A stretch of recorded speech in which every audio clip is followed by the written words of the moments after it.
الحمد للہ رب العالمین والصلاة والسلام علی رسولہ محمد وعلی آلہ واصحابہ اجمعین اما بعد فاعوذ باللہ السمیع العلیم من الشیطان الرجیم بسم اللہ الرحمن الرحیم۔ سورۃ الممتحنہ، ممتحنہ بھی ہے اور ممتحنہ بھی ہے۔ ممتحنہ کا اگر مطلب لیں تو اس سے مطلب یہ کہ امتحان لینے والی۔ تو یہ عمل جو ہے، یہ فعل جو ہے، یہ عورت کی طرف منسوب کیا گیا مجازی طور پر، ٹھیک ہے؟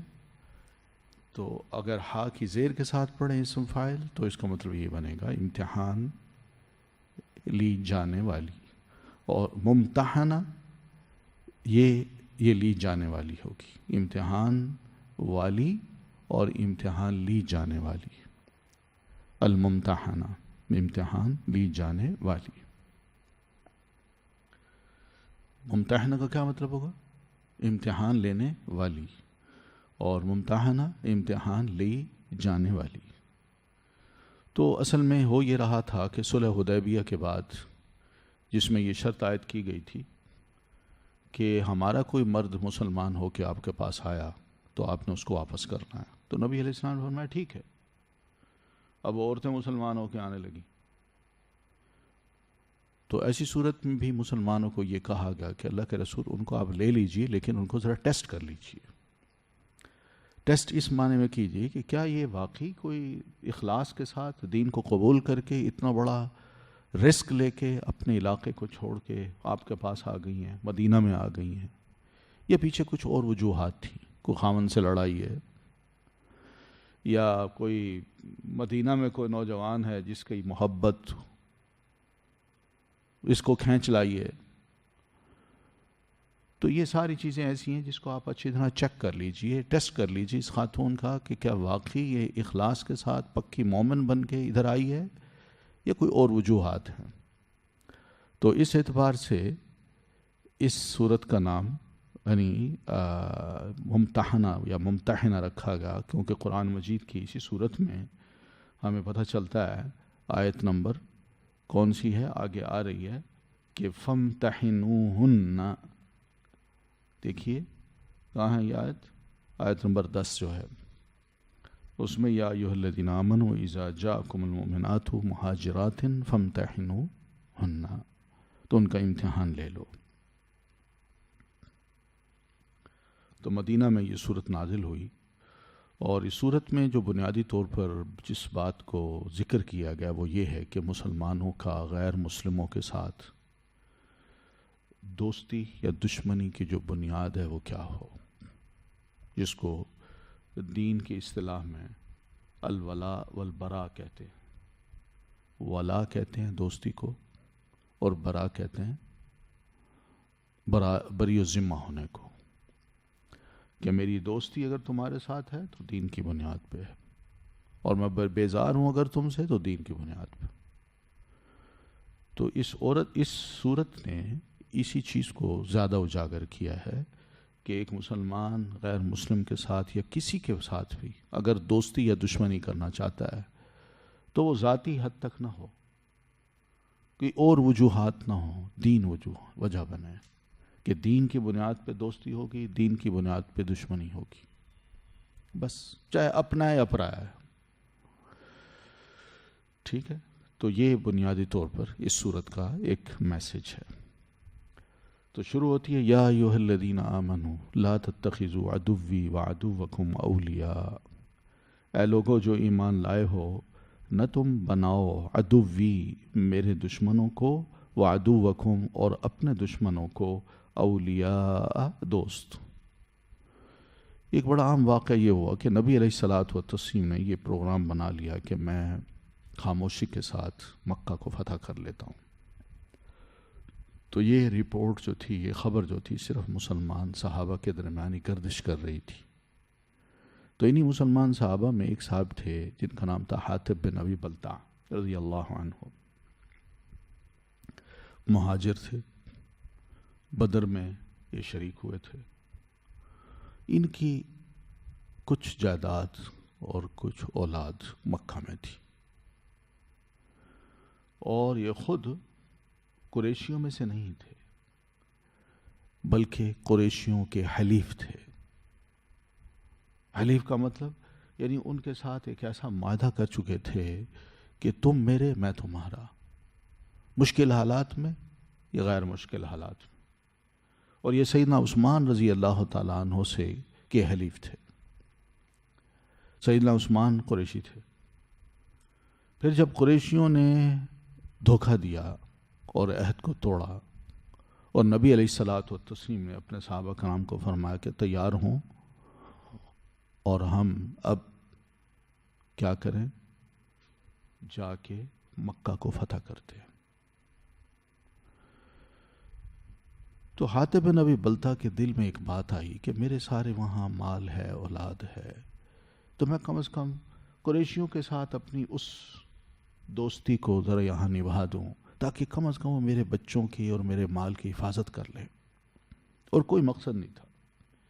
تو ان کے دل میں ایک ایسی بات آئی کہ انہوں نے ایک لیٹر لکھا اور قریش کی طرف بھیج دیا، اور قریشیوں کو یہ آگاہ کرنا مقصد تھا ان کا کہ مسلمان آ رہے ہیں اور فتح مکہ کا لشکر جو ہے وہ بس آیا ہی آیا، اور یہ چاہتے تھے کہ اس کے ذریعے سے، اس خط کے ذریعے انہیں کم از کم تھوڑی سی تائید و مدد مکی لوگوں کی مل جائے گی۔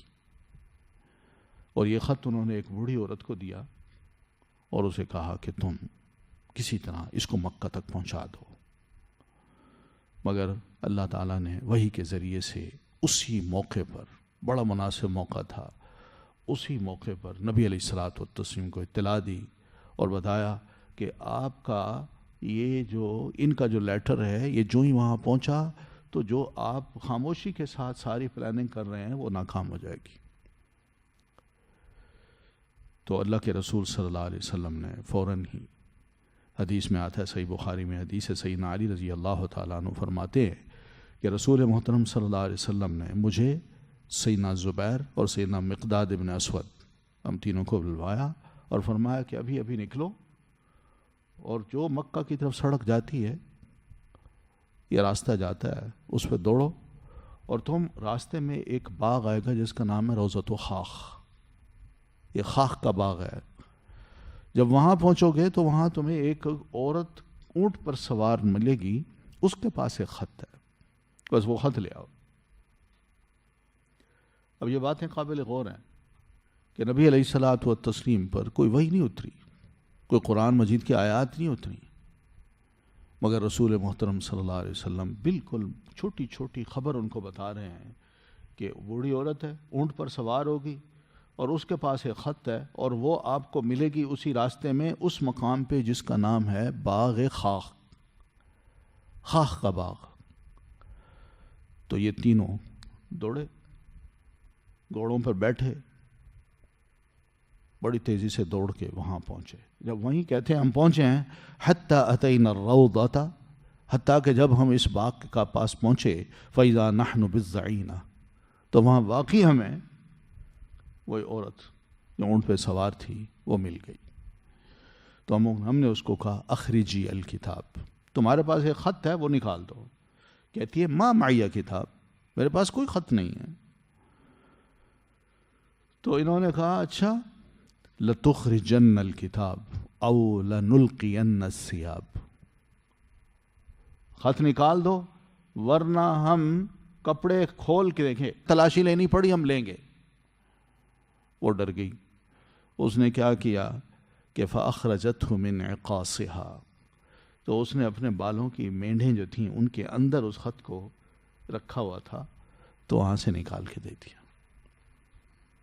یہ خط لے کے چلے آئے، تو وہ خط پڑھا تو پتہ چلا کہ تو حاتب بن ابی بلتہ کی طرف سے ہے، اور مکہ کے جو مشرکین ہیں ان کے نام ہیں، اور اس خط میں وہ بتا رہے ہیں کہ نبی علیہ الصلاۃ والتسلیم کی یہ پلاننگ ہے۔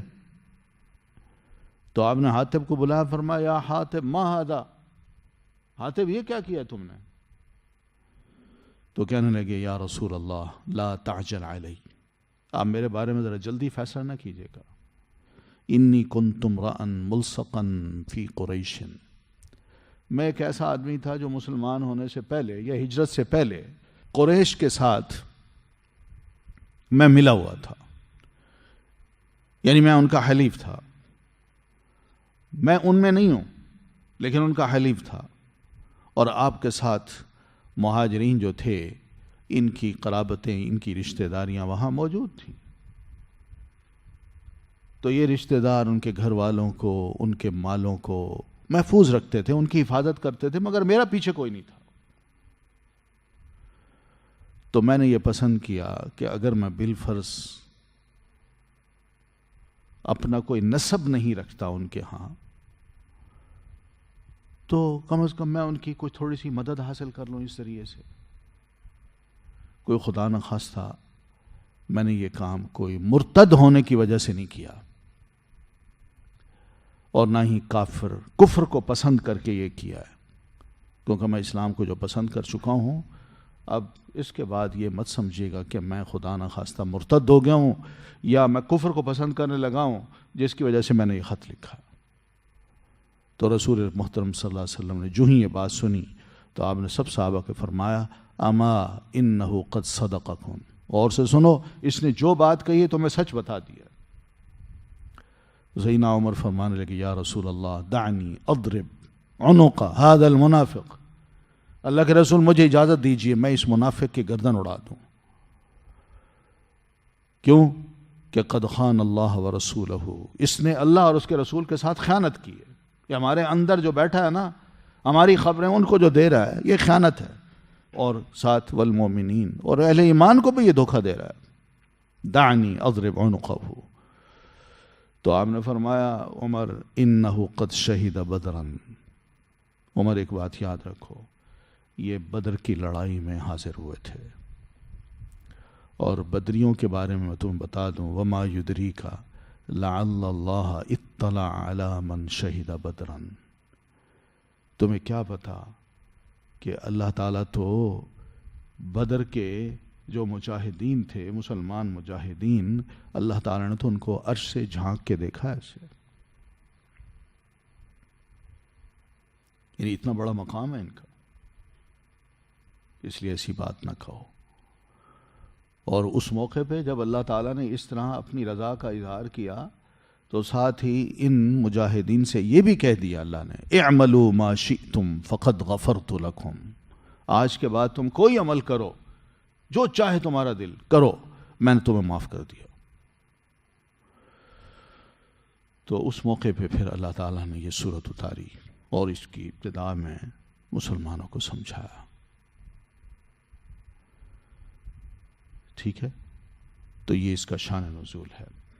تو سورت شروع ہوتی ہے یا ایھا الذین آمنوا، اے لوگو جو ایمان لائے ہو، لا تتخذوا عدوی، نہ تم بناؤ میرے دشمنوں کو، وعدوکم اور اپنے دشمنوں کو، اولیاء دوست، یعنی کفار ہیں، مشرک ہیں، یہ وہ ہیں جو اللہ اور اس کے رسول کے ساتھ جنگ کرتے آئے ہیں، دین حق سے لوگوں کو روکتے چلے آئے ہیں، ان کو تم دوست نہ بناؤ.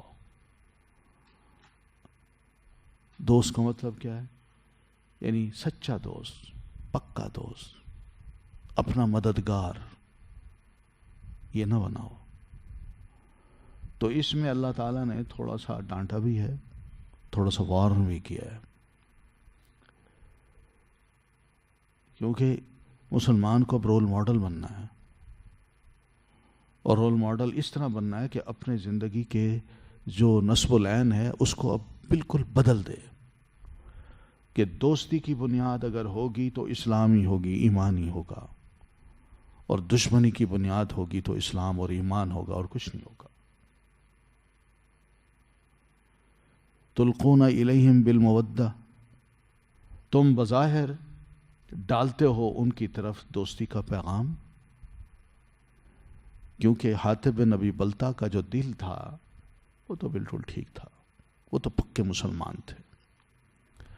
تو اس کا یہ مطلب نہیں ہے کہ تلقون الیہم بالمودہ تم ڈالتے ہو ان سے دلی دوستیاں، سمجھ آ رہی نا، بلکہ بظاہر معنی کریں گے، تم ڈالتے ہو بظاہر ان کی طرف دوستی کا پیغام،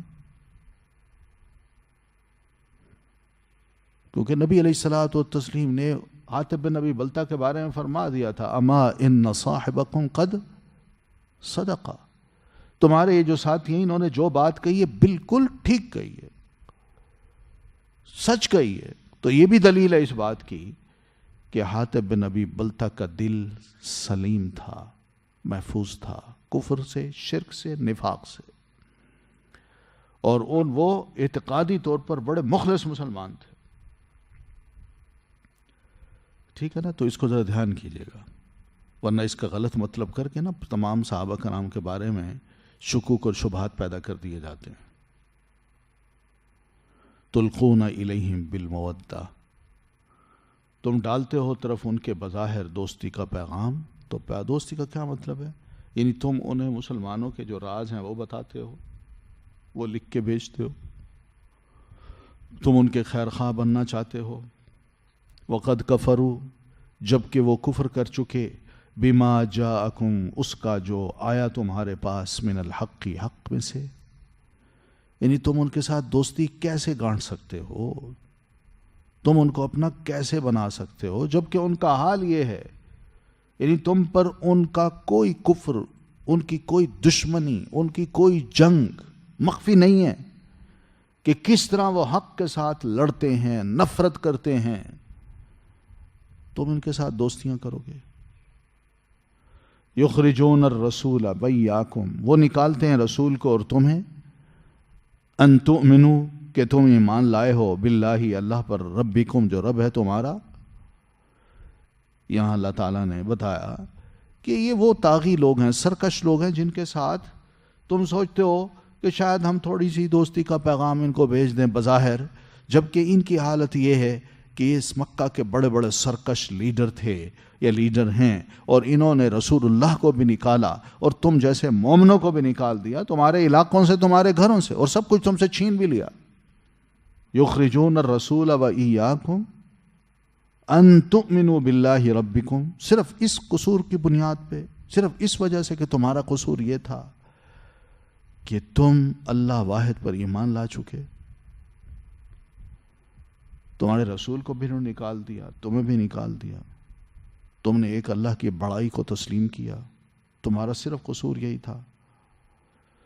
سوچئے، یعنی کیا تم نے ان سے کوئی لڑائی لڑی تھی، ان کا مال چھینا تھا، ان کے کاروبار پہ قبضہ کیا تھا، یا ان کے کسی بندے کو مارا تھا، یا انہیں گالیاں دی تھیں، برا بھلا کہا تھا؟ کوئی بھی ایسی بات نہیں تھی۔ یا ملک کے خلاف کوئی سازش کی تھی؟ کوئی ایسی بات ہی نہیں تھی۔ صرف ایمان باللہ کی وجہ سے انہوں نے تمہیں مجبور کیا کہ تم نکل جاؤ، اور رسول اللہ کو بھی نکالا۔ بتاؤ ایسے لوگ دوستی کے قابل ہیں؟ ان کنتم خرجتم جہادا فی سبیلی، یعنی تمہارے ساتھ آئندہ یہ معاملہ ہوا ہے، پھر بھی تم دوستیاں کرو گے؟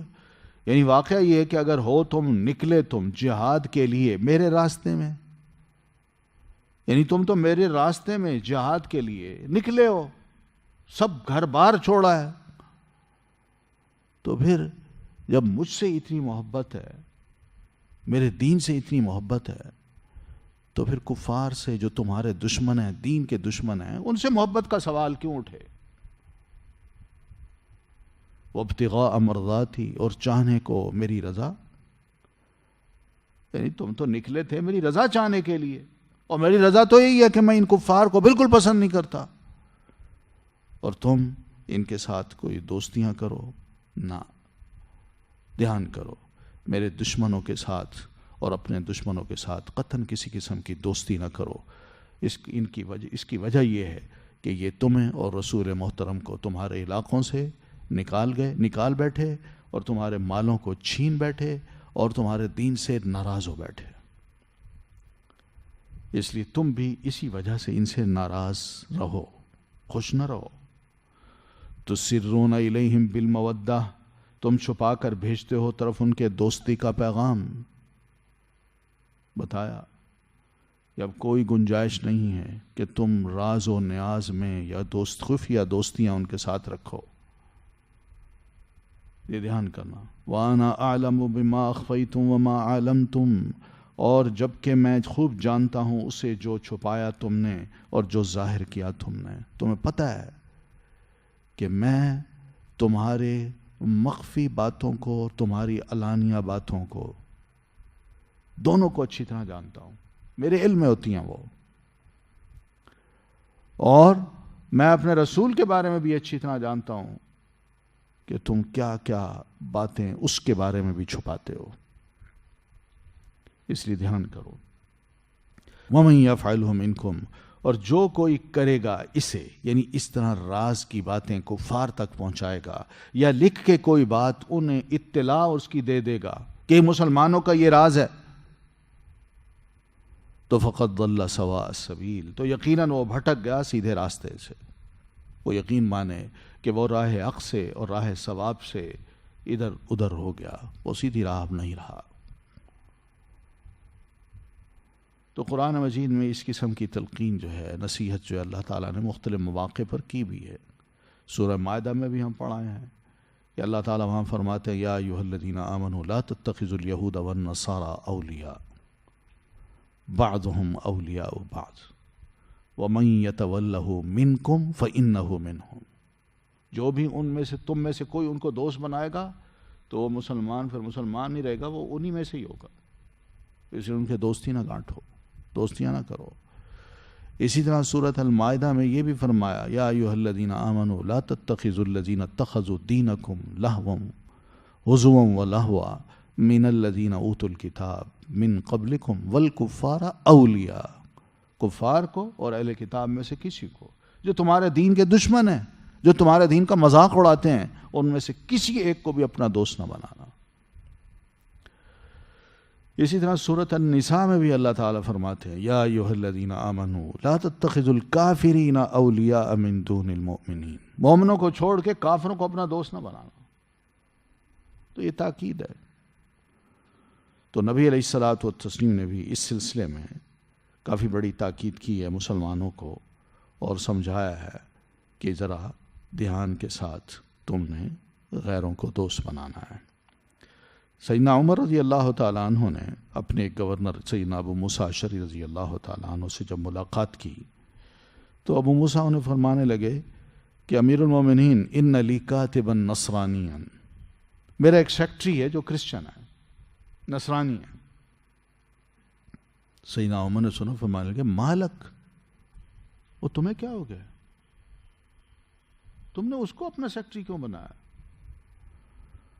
تو ابو موسیٰ فرمانے لگے نہ، سیدنا موسیٰ حضرت عمر رضی اللہ تعالیٰ عنہ کو فرمایا مالک، تم نے اس کو کیوں بنایا؟ قاتلک اللہ، اللہ تجھ سے پوچھے اما سمعت اللہ، کیا تم نے اللہ تعالیٰ کا یہ ارشاد نہیں سنا کہ اللہ فرماتے ہیں یا ایھا الذین آمنوا لا تتخذوا اليہود والنصارى اولیاء، یہودیوں اور نصرانیوں کو اپنا دوست نہ بناؤ.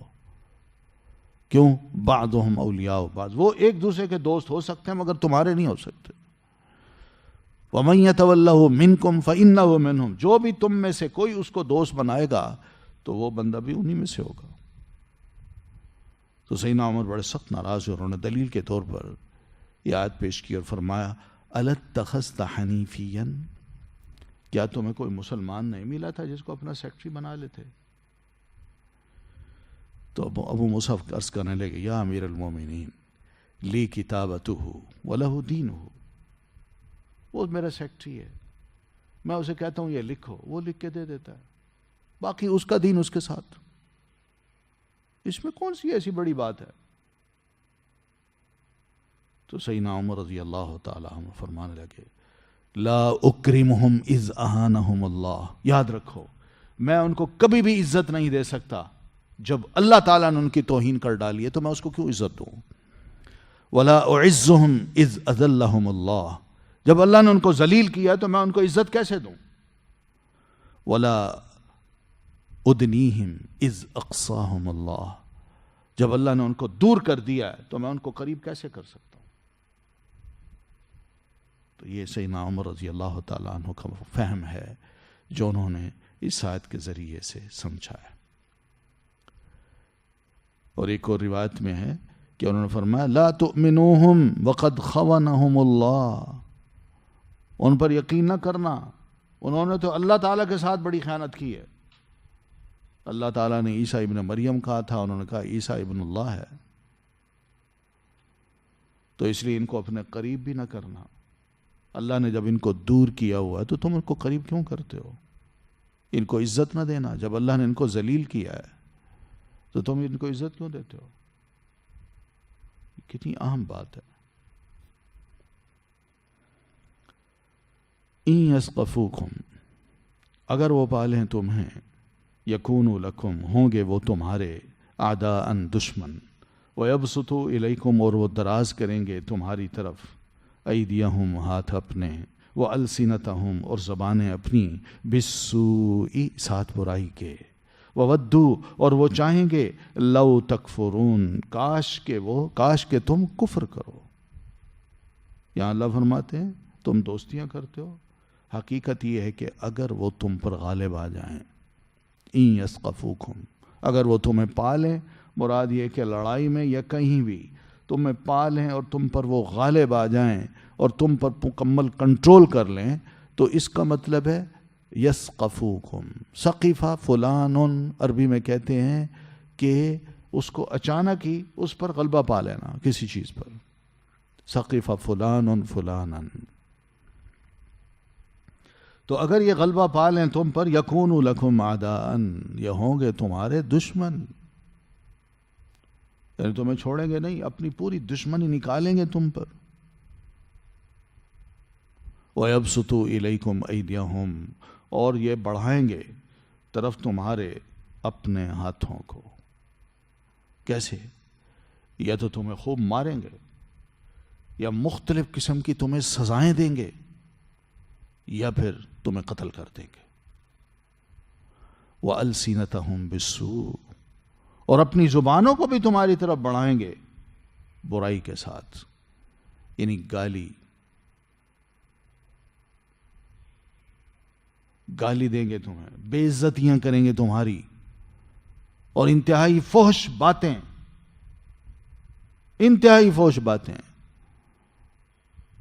وہ تم پر چسپاں کریں گے۔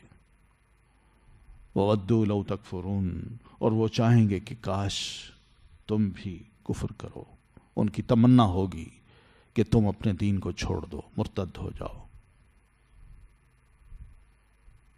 وہ چاہتے ہیں کہ تمہیں دنیا کی بھی تکلیف پہنچائیں اور دین کی بھی تکلیف پہنچائیں، دنیا کی اس طرح تمہیں ماریں، مختلف قسم کی سزائیں دیں، حتیٰ کہ تمہیں قتل کر دیں،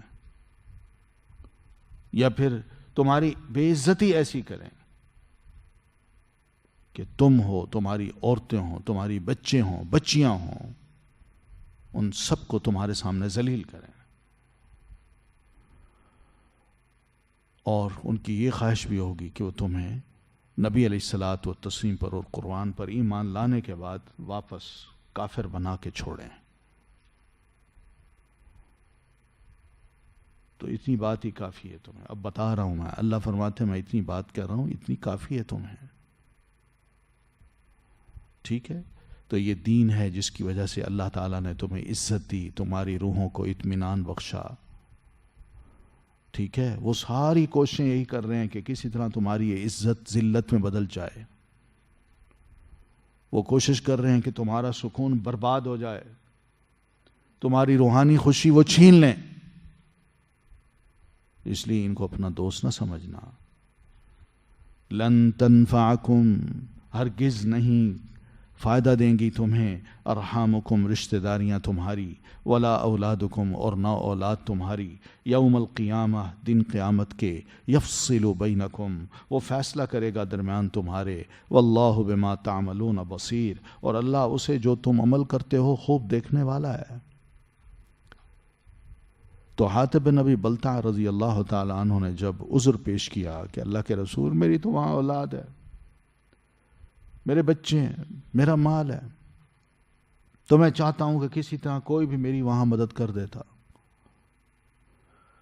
تو اللہ تعالیٰ نے سمجھایا کہ تم جو آل اولاد اور مال کے لیے اتنی بڑی قربانی دے رہے ہو کہ اسلام مسلمانوں کے رازوں کو ان تک پہنچا رہے ہو، تو یاد رکھو دنیا میں تو چلو تھوڑا بہت کفر کی بنیاد پہ تم یہ کر سکتے ہو، لیکن قیامت کے روز یہ تمہارے کسی کام نہیں آئیں گے۔ اگر خدا نہ خواستہ ان کی محبت میں آ کے تم نے اللہ کی نافرمانی کر ڈالی تو دنیا میں چلو تھوڑی سی مدد تو ہو گئی، مگر کل قیامت کو جب تم آؤ گے تم بھی نافرمان ہوگے اور وہ بھی تمہاری کوئی مدد اس موقع پہ نہیں کر سکیں گے۔ اس لیے دھیان کرو، یفصل بینکم، اللہ تمہارے درمیان فیصلہ کرے گا، یعنی کوئی بھی چاہے وہ ہو یا تم ہو، تم دونوں میں کوئی بھی جس عمل کا مستحق ہوگا، جس عمل کا جو عمل کر کے آئے گا اور اس عمل کی بنیاد پہ جس سلوک کا مستحق ہوگا، اللہ تعالیٰ نے وہ فیصلہ تمہارے درمیان کرنا ہے۔ واللہ بما تعملون بصیر، اور اللہ جو کچھ تم کرتے ہو خوب اس کو دیکھ رہا ہے، تمہاری کوئی بات اس سے مخفی نہیں ہے۔ قد کانت لکم، یقیناً ہے تمہارے لیے، اسوۃ نمونہ، حسنۃ اچھا، فی ابراہیم، ابراہیم علیہ السلام میں۔ اللہ تعالیٰ مسلمانوں کو ایک رول ماڈل پیش کر رہے ہیں کہ غیر مسلموں کے ساتھ دوستی اور دشمنی کا معیار کیا ہونا چاہیے۔ تو رول ماڈل پیش کیا ابراہیم علیہ السلام کو، اور ابراہیم علیہ السلام کے ساتھ ان کے دو مومن ساتھی تھے ان کو۔ وہ یہ کہ ابراہیم علیہ السلام کے حالات کو ہم سب جانتے ہیں کہ کس طرح وہ اکیلے ہیں، اپنی قوم کے سامنے توحید کی بات کرتے ہیں، پہلے والد کو سمجھاتے ہیں پھر قوم کو سمجھاتے ہیں، مگر کوئی نہیں مانتا۔ اور نتیجہ کیا نکلتا ہے؟ کیا والد کی دھمکیوں سے یا قوم کی دھمکیوں سے، قوم کے تھریٹ سے، یا قوم کی وہ پلاننگ کہ ہم ان کو آگ میں ڈال دیتے ہیں، اس سے ابراہیم علیہ السلام کے ایمان میں کوئی زوال آیا؟ کوئی کمی ہوئی؟ کوئی ڈر گئے؟ کوئی پیچھے ہو گئے؟ اور پھر جب انہوں نے برملا یہ اعلان کیا تو کیا انہوں نے اپنے والد کی خیرخواہی چاہی یا بدخواہی چاہی؟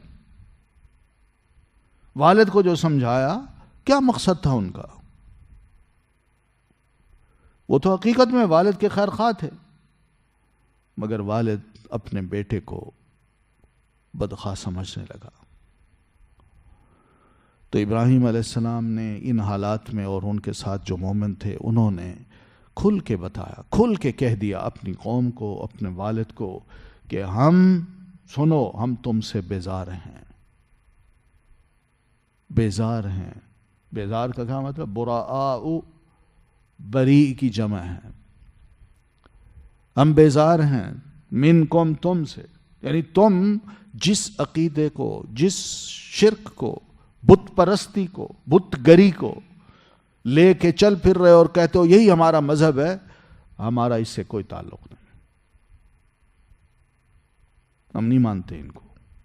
وَمِمَّا تَعْبُدُونَ مِن دُونِ اللَّهِ، اور ان خداؤں کو بھی نہیں مانتے جن کو تم اللہ کو چھوڑ کے پوجا کرتے ہو، جن کی عبادت کرتے ہو، یہ ہو ہی نہیں سکتا۔ یہ تھی ابراہیم علیہ السلام کی سیرت کہ کس طرح انہوں نے کفار کے بارے میں اپنی بیزاری کا اعلان کیا۔ تو مسلمانوں کو کہا، مسلمانوں تم بھی سیدنا ابراہیم علیہ الصلوۃ والتسلیم کی پیروی کرو اور ان کے نقش قدم پر چلو۔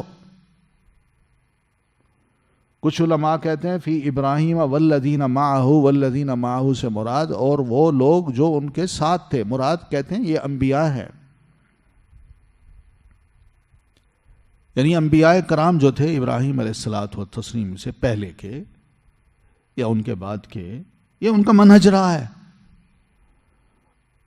اذ قالوا لقومہم، جب انہوں نے اپنی قوم کفار سے کہا، انا براء منکم ومما تعبدون من دون اللہ، جن بتوں کو اور طاغوت کو تم پوجتے ہو ہم ان سے بالکل بیزار ہیں۔ کفرنا بکم، ہم تمہارے دین کا انکار کرتے ہیں، ہم تمہارے طریقے کو، تمہارے کلچر کو خدا حافظ کہتے ہیں۔ 7 بار اس کو برا کہتے ہیں، نہیں مانتے ہم اس کو. وَبَدَا بَيْنَنَا وَبَيْنَكُمُ الْعَدَاوَةُ وَالْبَغْضَاءُ، اور ظاہر ہو گئی درمیان ہمارے اور درمیان تمہارے دشمنی اور بغض. یعنی اب جس مسلک کو یا جس نظریے کو لے کے تم چل رہے ہو اور ہم جس کو لے کے چل رہے ہیں، یہ ظاہر ہے ایک دوسرے کے ساتھ کیا کہتے ہیں، کمپیٹیبل نہیں ہے. ہاں وہ کیا ہیں، بالکل اپوزٹ ہیں ایک دوسرے کے. تم ہمارے مسلک کو پسند نہیں کرتے، ہماری توحید کو پسند نہیں کرتے، اور ہم تمہارے اس شرک کو پسند نہیں کرتے. تو لہذا تمہارے اور ہمارے درمیان دشمنی اور بغض ابھی سے، آج سے شروع ہو گئی ہے. یعنی مراد یہ کہ جب تک تم اپنے کفر پر قائم ہو، ہم تمہارے ساتھ کسی قسم کی دوستی نہیں رکھ سکتے. ہم ہمیشہ کے لیے تم سے بری و ذمہ ہونے کا اعلان کرتے ہیں، اور ہم تم سے بغض کا اعلان کرتے ہیں. تم سے مراد تمہارے عقیدے سے، تمہارے نظریے سے، تمہارے اس کفر اور شرکیہ مذہب سے. کب تک؟ حتی تؤمنوا باللہ وحدہ، یہاں تک کہ تم ایمان لاؤ اللہ پر، اکیلے اسی پر. بس یعنی تم جب تک اللہ اکیلے کی عبادت کے قائل نہیں ہو جاتے اور اس کی عبادت نہیں کرتے، اس کی تعظیم نہیں کرتے، اور ان تمام خداؤں کو اور بتوں کو نہیں چھوڑتے جن کی آج تم عبادت کر رہے ہو، اس وقت تک تمہارے اور ہمارے درمیان دشمنی اور نفرت جو ہے نا، اس کی لکیر کھینچ لی گئی ہے. اب ہم اکٹھے نہیں ہو سکتے. الا قول ابراہیم، مگر کہنا ابراہیم علیہ السلام کا لیے بھی ہی اپنے والد سے، لَأَسْتَغْفِرَنَّ لَكَ، میں ضرور بخشش مانگوں گا تمہارے لیے. آپ کو یہ نہ کہے کہ ابراہیم علیہ السلام نے ادھر تو یہ کہا تھا اپنے والد کو اور اپنی قوم کو، اور ساتھ قرآن مجید میں یہ بھی ہے کہ اپنے بابا کو انہوں نے کہا تھا کہ بابا میں آپ کے لیے، جب انہوں نے دھمکی دی اور والد نے بیٹے کو نکال دیا اپنے گھر سے، تو اس موقع پر ابراہیم علیہ السلام نے والد سے کہا کہ ٹھیک ہے، میں آپ کے لیے اپنے رب سے بخشش مانگتا رہوں گا کہ اللہ میرے باپ کو معاف کر دے. تو یہ جو کہی تھی انہوں نے بات، تو اللہ فرماتے ہیں یہ اس وقت کہی تھی جب ان کو یہ علم نہیں تھا کہ ایک مشرک کی بخشش کی دعا کی جا سکتی یا نہیں. لیکن جب ان کو یہ پتہ چل گیا کہ واقعی میرے والد اللہ کے دشمن ہیں، اور اللہ تعالیٰ شرک، مشرک دونوں کو اپنا دشمن سمجھتے ہیں، اور یہ بھی اللہ کی وحدانیت کے دشمن ہوتے ہیں. فَلَمَّا تَبَيَّنَ لَهُ أَنَّهُ عَدُوٌّ لِلَّهِ تَبَرَّأَ مِنْهُ، تو جو ہی ان کو یہ پتا چلا کہ یہ تو اللہ کا دشمن ہے، تو بیٹے نے فوراً ہاتھ کھڑے کر دیا، اللہ میں اپنے والد سے بیزار ہوں،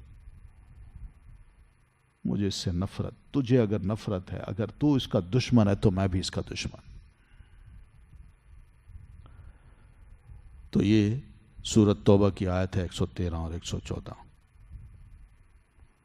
تو اس لیے ان دونوں کو ہم نے ملا کے پڑھنا ہے، دیکھنا ہے. ٹھیک ہے؟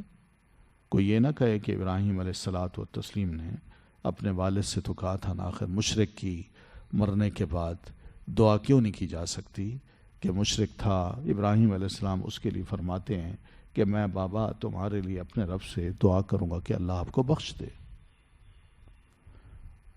تو مسئلہ یہی ہے کہ یہاں یہ ہے. تو سورۃ توبہ کی آیت یاد رکھیے گا کہ جس میں اللہ تعالیٰ فرماتے ہیں وَمَا كَانَ اسْتِغْفَارُ إِبْرَاهِيمَ لِأَبِيهِ، اور نہیں تھا استغفار یعنی بخشش مانگنا ابراہیم علیہ السلام کا اپنے والد کے لیے، إِلَّا عَن مَوْعِدَةٍ وَعَدَهَا إِيَّاهُ، مگر ایک وعدہ تھا جو باپ کو بیٹے نے دے دیا تھا. کہا تھا ابا لَأَسْتَغْفِرَنَّ لَكَ، ٹھیک ہے آپ میرے ساتھ یہ سلوک کرتے ہیں تو میں بہرحال آپ کے لیے اپنے رب سے دعا کرتا رہوں گا کہ اللہ آپ کو معاف کر دے. تو یہ وعدہ تھا. لیکن اللہ فرماتے ہیں فَلَمَّا تَبَيَّنَ لَهُ أَنَّهُ عَدُوٌّ لِلَّهِ، جب ابراہیم پر یہ بات واضح ہو گئی کہ میرا باپ تو اللہ کا دشمن ہے، تو تبرأ منہ، تو بیٹا اپنے باپ کے بارے میں کھل کے کہہ چکا کہ اللہ میں بھی اپنے باپ سے بیزار، اگر وہ تیرا دشمن ہے تو اس سے بیزار ہے تو میں بھی بیزار۔ تو یہ وہ چیز ہے جس کو اللہ فرماتے ہیں الا قول ابراہیم لابیہ لاستغفرن لک، ٹھیک ہے، وما املک لک من اللہ من شیء، اور نہیں میں مالک تیرے لیے اللہ کی طرف سے کسی چیز کا، من اللہ من عذاب اللہ مانا کیجیے گا، یعنی میں اللہ کے عذاب سے کسی چیز کا مالک نہیں ہوں۔ اللہ اگر تمہیں سزا دینا چاہے تو اب میرے پاس کوئی اتنا اختیار نہیں ہے کہ میں اس سزا کو دور کروا سکوں۔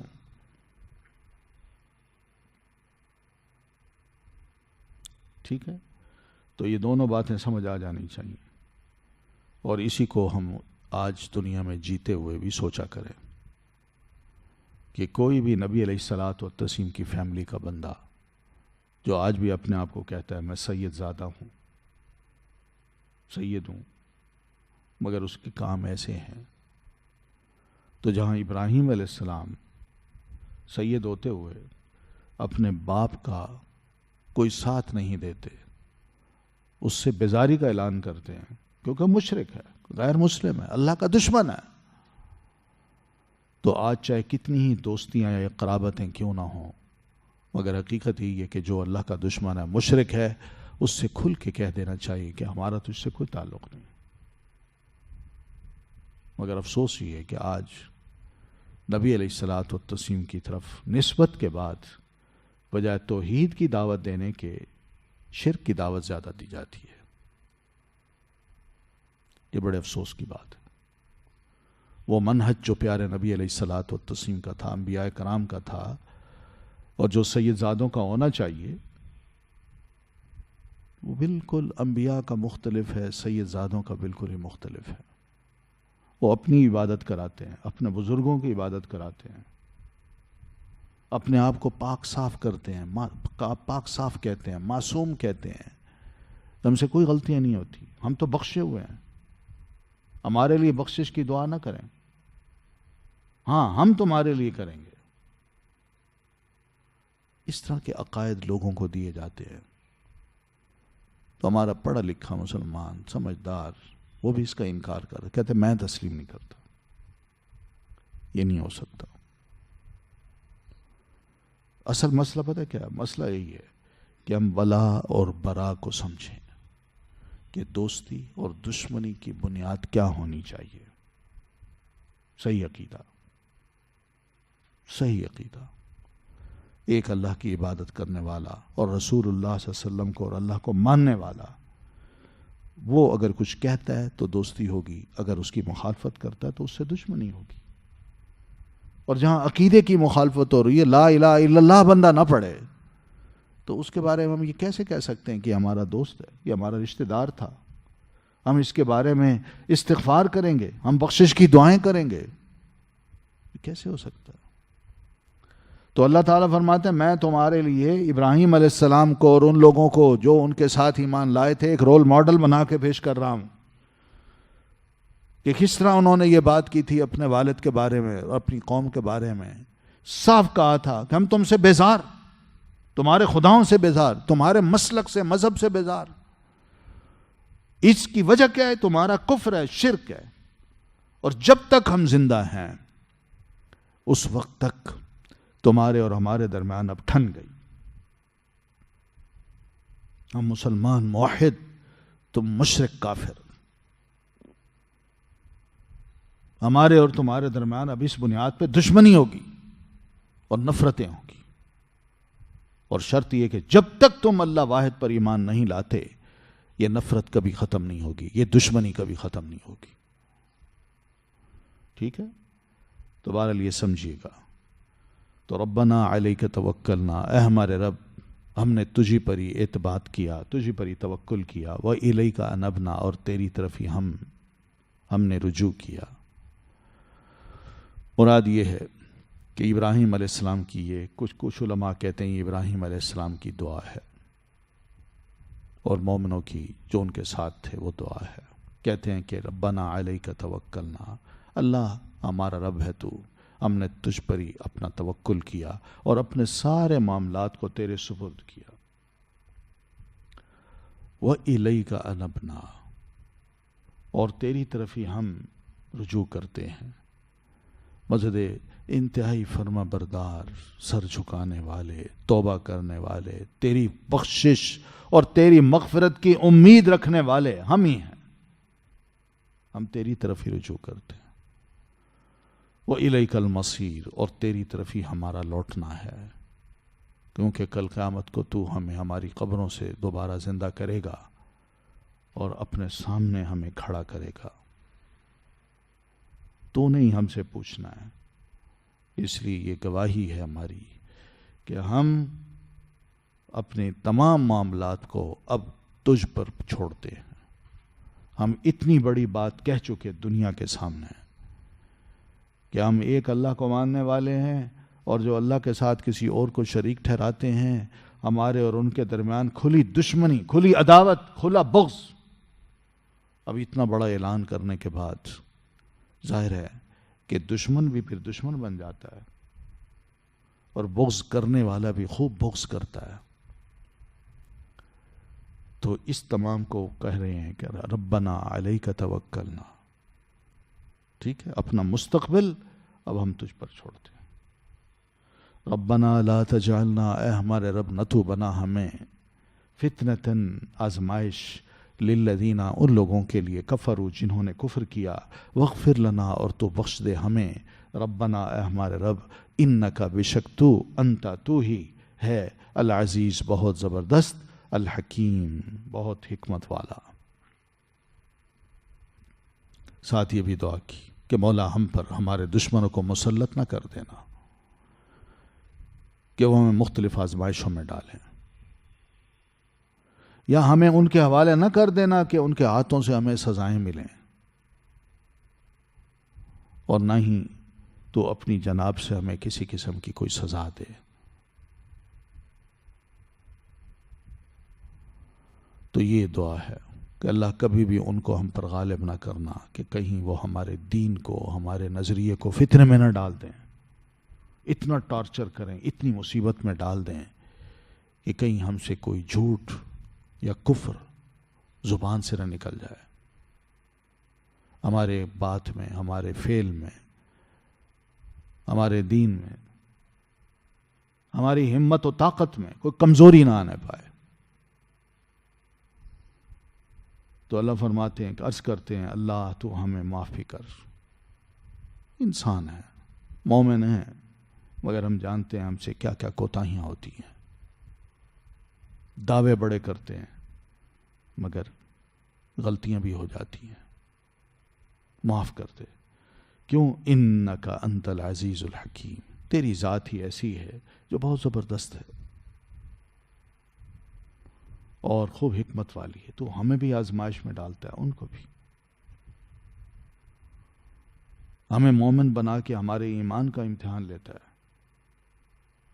کہ ہم کس حد تک اپنے قریبی مشرک کافر رشتہ دار کے ساتھ محبت کرتے ہیں، کتنا اس کو چاہتے ہیں اور کتنا تجھے چاہتے ہیں. یہ تو ہی غالب ہستی ہے، تو ہی بہتر جانتی ہے، تو ہی اس کی حکمتوں کو جانتی ہے.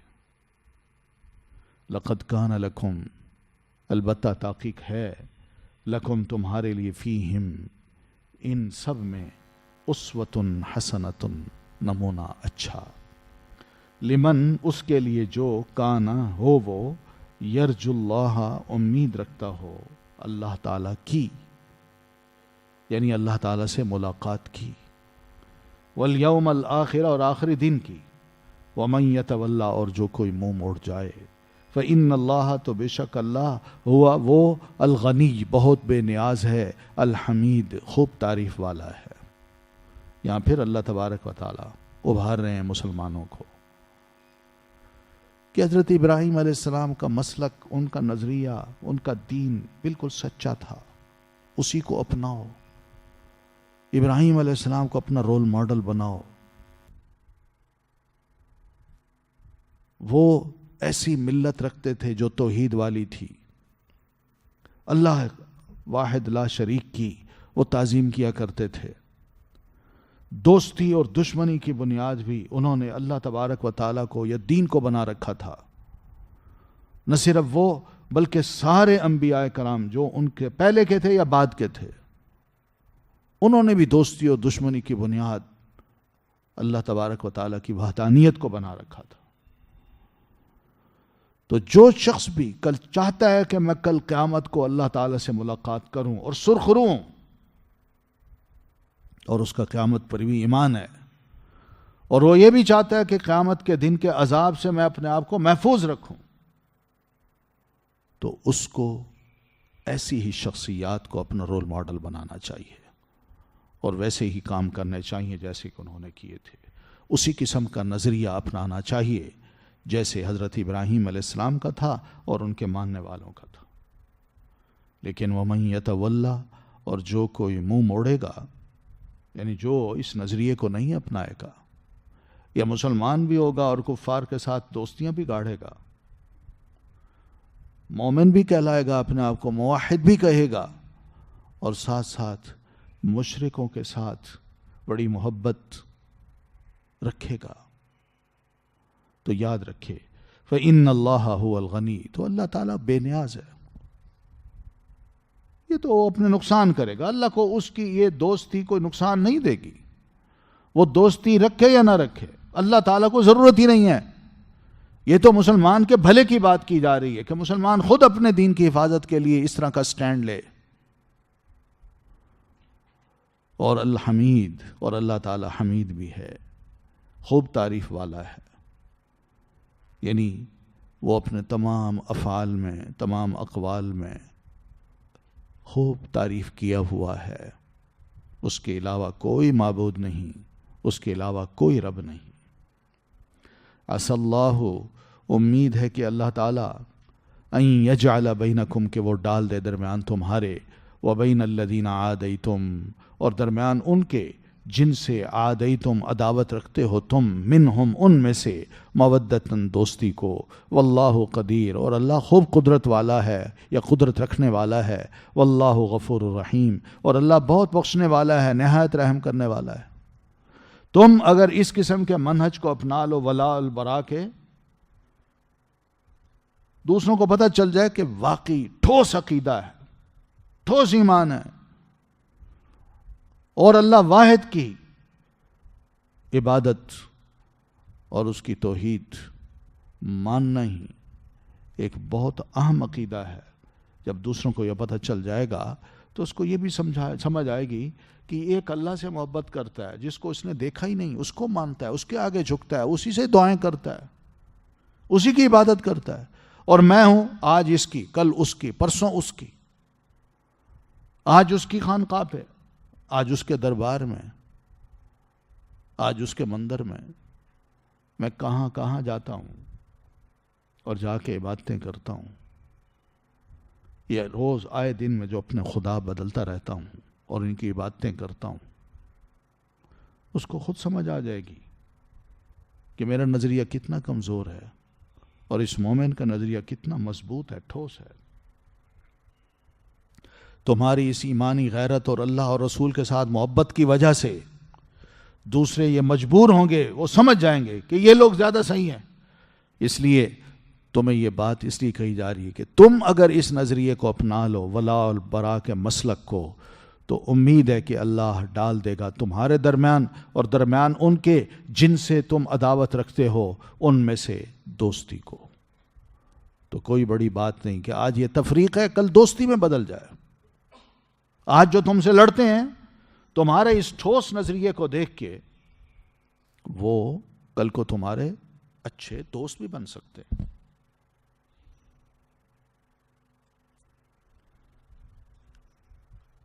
اچھے دوست بھی بن سکتے ہیں۔ تو ایسا ہی ہوا کہ یہ مشرک واقعی مشرک تھے، دشمن تھے، مگر مسلمان اپنے ٹھوس عقیدے پر قائم رہے تو اللہ تعالیٰ نے یہ کر کے دکھا بھی دیا۔ ان میں بہت سے لوگ مسلمان بھی ہو گئے، اور اللہ تعالیٰ نے پھر ان کو درمیان بڑی محبت بھی پیدا کر دی۔ اللہ تعالیٰ حالات کو بدلنا جانتا ہے اور دلوں کو بھی بدلنا جانتا ہے، الٹ پلٹ کرنا جانتا ہے۔ تو اس لیے قریشیوں میں بہت سے لوگ مسلمان بھی ہو گئے، ان کی دشمنیاں دوستوں میں بدل گئیں، ان کے فاصلے کم ہو گئے، وہ دین حق کے قائل ہو گئے۔ بغض کو اللہ نے محبت میں بدل دیا، نفرت کو اللہ تعالیٰ نے مودت میں بدل دیا، اور تفریق کو اللہ تعالیٰ نے الفت میں بدل دیا۔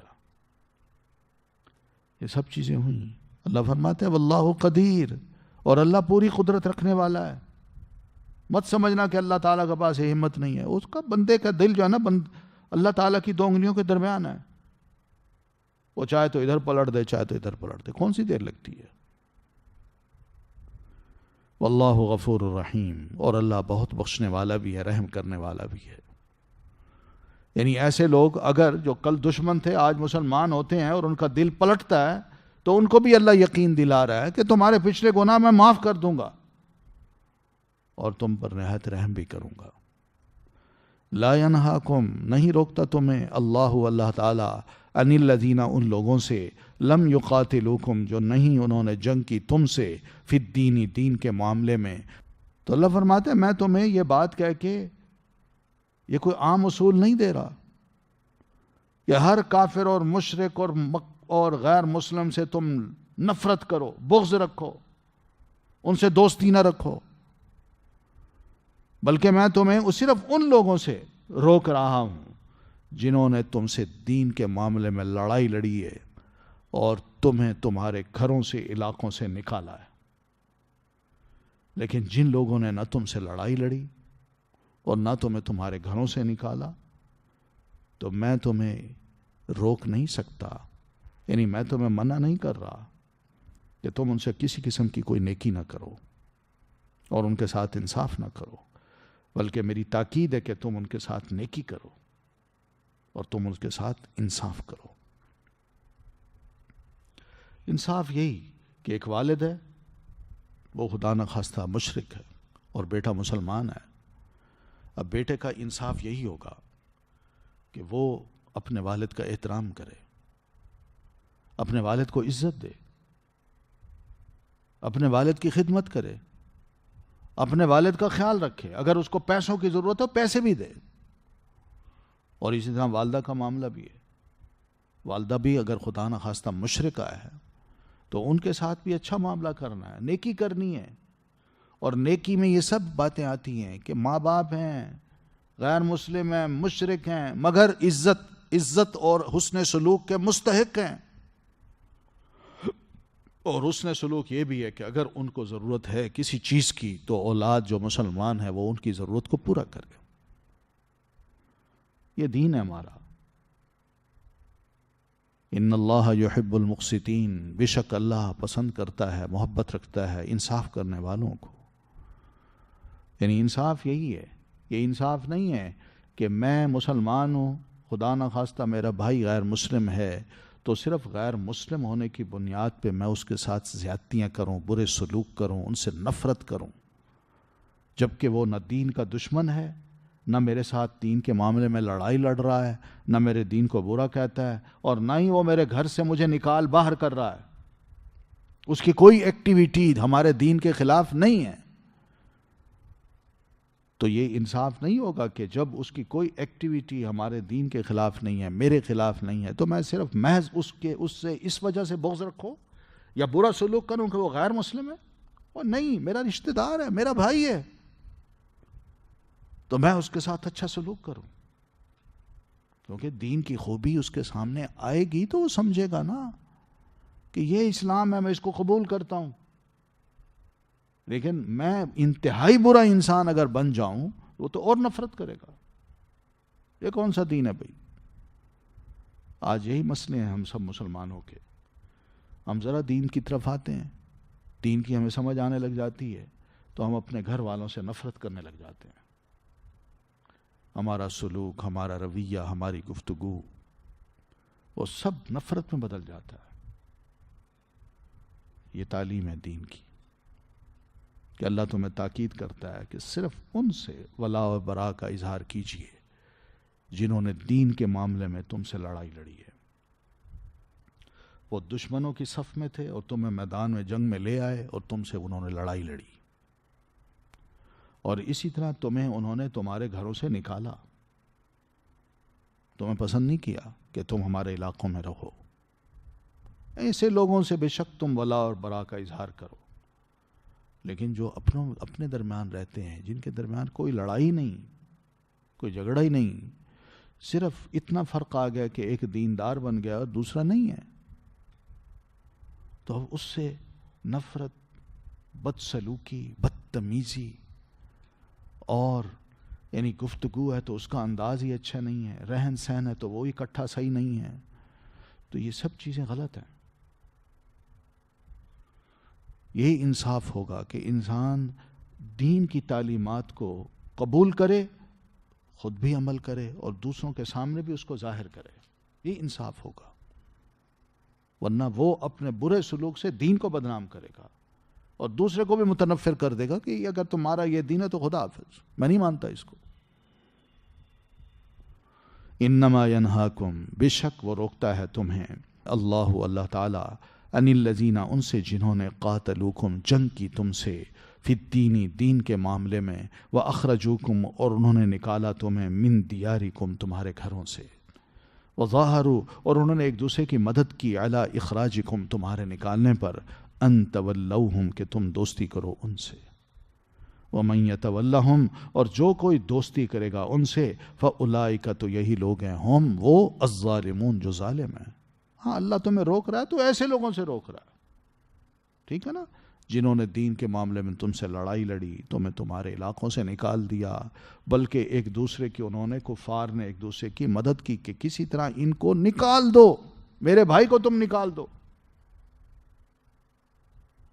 تو ان سے اللہ فرماتا ہے کہ ان تولوہم، میں تمہیں روک رہا ہوں کہ ان سے دوستی نہ کرنا. بس اس تاکید کے بعد پھر کوئی ایسے لوگوں سے دوستی کرے گا جو ان کے دشمن ہیں، لڑتے ہیں، ان کو ان کے علاقوں سے نکالتے ہیں، تو وہ یاد رکھیں، فاولئک ھم الظالمون، تو ایسے لوگ ظالم ہیں. یا ایھا الذین آمنوا، اے لوگو جو ایمان لائے ہو، اذا جاءکم المؤمنات، جب آ جائیں تمہارے پاس مومن عورتیں، مہاجرات، ہجرت کرنے والیاں، فامتحنوہن، تو امتحان لو ان کا. یہاں اللہ تعالیٰ نے مومنوں کو یا اتھارٹیز کو یہ حکم دیا ہے کہ تم ہجرت کر کے آنے والی مومن عورتوں کا ذرا امتحان لے لیا کرو. اور یہ بھی یاد رکھو، جب وہ ہجرت کر کے آ جائیں تو اب ان کو کفار کے حوالے نہیں کرنا اگر ان کا ایمان درست ہے تو. ٹھیک ہے، یہاں یہ بات فرمائی کہ جب تمہارے پاس مومن ہو، کوئی مومن عورت آ جائے یا مومن عورتیں آ جائیں، مہاجراتن، ہجرت کر کے آنے والیاں، تو فامتحنوہن، تو ان کا امتحان لے لیا کرو. ٹھیک ہے، تو یہاں بتایا اللہ تعالیٰ نے کہ اب جب یہ عورتیں اپنے علاقے کو چھوڑ کے مسلمان بن کے تمہارے پاس آ جائیں تو ان کو فوراً قبول نہ کر لو، بلکہ ان کا تھوڑا سا ٹیسٹ لے لو. ٹیسٹ اس طرح لو کہ کیا واقعی یہ دین کو قبول کر کے آئی ہیں، یا اپنے خاوند سے لڑ کے آئی ہیں، یا کسی شخص کی محبت میں انہوں نے سب کچھ قربان کر دیا اور یہاں آ گئی ہیں. ذرا ٹیسٹ لے لو بس. تو یہ مسلمانوں نے پھر ایسا ہی کیا. نبی علیہ الصلاۃ والتسلیم بھی ایسا ہی کرتے تھے. جو بھی مسلمان عورت آتی ہجرت کر کے تو رسول اللہ صلی اللہ علیہ وسلم سے 2-3 سوال کرتے، پتہ چل جاتا. آپ فرماتے ٹھیک ہے یہ مومن عورت ہے، اس کو رکھو اپنے پاس، اب یہ واپس نہیں جائے گی. ظاہر ہے عورتیں بھی تو انسان ہیں نا. اگر مرد سب کچھ چھوڑ چھاڑ کے اپنی آخرت کو بنانے کے لیے، رسول اللہ صلی اللہ علیہ وسلم پر ایمان لانے کے لیے یہ قربانی کر سکتے ہیں تو عورت کیوں نہیں کر سکتی؟ اور بہت بڑی قربانی ہے اس کی، دیکھا جائے تو مرد سے زیادہ بڑی قربانی ہے. تو فامتحنوہن، تو ان کا ٹیسٹ لے لیا کرو. اللہ اعلم بایمانہن، یہ یاد رکھو کہ ان کے ایمان کو سب سے زیادہ اللہ جاننے والا ہے، کیونکہ ایمان ایک مخفی چیز ہے. دل میں کیا ہے تم نہیں جان سکتے، لیکن اوپر سے کوئی تھوڑی سی 2-4 باتیں پوچھ کے، اندازہ کر کے، ان کا ٹیسٹ لے کے بس کافی ہے. باقی ان کے دل کی کیا حالت ہے، اصل کیا ہے، وہ اللہ جانتا ہے. لیکن تھوڑی سی باتیں کر کے اندازہ ہو سکتا ہے کہ واقعی یہ مومنہ بن گئی ہے. فَإِنْ عَلِمْتُمُوهُنَّ مُؤْمِنَاتٍ، اس لیے جب تمہیں معلوم ہو جائے کہ واقعی یہ مومن عورتیں ہیں، ایمان لا چکی ہیں، تو فَلَا تَرْجِعُوهُنَّ، تو نہ لوٹاؤ ان کو إِلَى الْكُفَّارِ، کفار کی طرف۔ اب کفار اگر ان کے پیچھے آئے، وہ اس کا شوہر آ جائے، اس کا باپ آ جائے، اس کا بھائی آ جائے، بیٹا آ جائے، یا میری ماں ہے، میری بہن ہے، میری بیوی ہے، واپس کرو ان کو، تو نہ دینا، کیونکہ اب یہ مومن ہیں، وہ کفار ہیں۔ وجہ کیا ہے؟ لا ہن حل لہم، کلمہ پڑھنے کے بعد اب یہ عورتیں ان کافر شوہروں کے لیے حلال نہیں ہیں، یا منگیتروں کے لیے حلال نہیں ہے جو کافر ہیں۔ ولا ہم یحلون لہن، اور نہ وہ کافر حلال ہو سکتے ہیں ان مومن عورتوں کے لیے۔ بس ایمان نے اور کفر نے ان کے درمیان ہمیشہ کے لیے جدائی ڈال دی ہے، نکاح بھی ٹوٹ گیا، رشتہ بھی ختم ہو گیا۔ اب اس کی دینی رشتہ داری مسلمانوں کے ساتھ ہے، اور مسلمان ہی اب اس کے رکھوالے بنیں گے، ٹھیک ہے۔ وَآتُوهُمْ مَا أَنفَقُوا، اور وہ انہوں نے جو بھی اپنی اس بیوی پر خرچ کیا ہو وہ ان کو دے دو۔ یعنی مراد یہ ہے کہ اگر اس نے ان کو حق المہر دیا تھا تو یہ عورت حق المہر کو ساتھ لے کے آ گئی ہے، تو یہ حق المہر اس کو دے دو، لے جاؤ بھائی، یہ تمہاری نہیں ہے، اپنا پیسہ لے لو، چلے جاؤ۔ تم نے اس کے نام کوئی پلاٹ لکھ کے دے دیا تھا، یہ تمہارا ہے، لے جاؤ۔ یہ نہیں ہو سکتی اب۔ وَلَا جُنَاحَ عَلَيْكُمْ، اور ہاں مسلمانوں تم پر بھی کوئی گناہ نہیں کہ ان تنکحوہن، کہ تم نکاح کر لو ان سے، اذا آتیتموہن اجورہن، جب دے دو تم ان کو حق المہر۔ ایسی عورتوں سے تم بھی نکاح کر سکتے ہو، یہ اپنا وقت گزاریں، عدت گزاریں گی، پاک صاف ہو جائیں گی، تو پھر تم ان سے نکاح کر سکتے ہو، شرط یہ کہ تم ان کو حق المہر جب دو تو، مفت میں نہیں کہ پیچھے سے آئی ہے، کوئی اس کا رکھوالا نہیں، تو لہذا اس سے میں مفت میں نکاح کر لوں، اس کو حق المہر دینے کی کیا ضرورت ہے؟ اندازہ کیجیے، یعنی ایک اکیلی لڑکی جو بالفرض امریکہ میں تھی، نیٹ پہ بیٹھ کے اس کو مسلمان کیا، اور وہ چاہتی ہے جس نے مجھے مسلمان کیا میں اس سے نکاح کر لوں، اور وہ سب کچھ چھوڑ چھاڑ کے یہاں آ جاتی ہے اور اس کے گھر پہنچتی ہے، تو گھر والے یا یہ لڑکا یہ نہ سمجھے اب آ گئی تو بس ٹھیک ہے، اس کو کیا دینے کی ضرورت ہے؟ کون ہے اس کا پوچھنے والا؟ اللہ پوچھنے والا ہے۔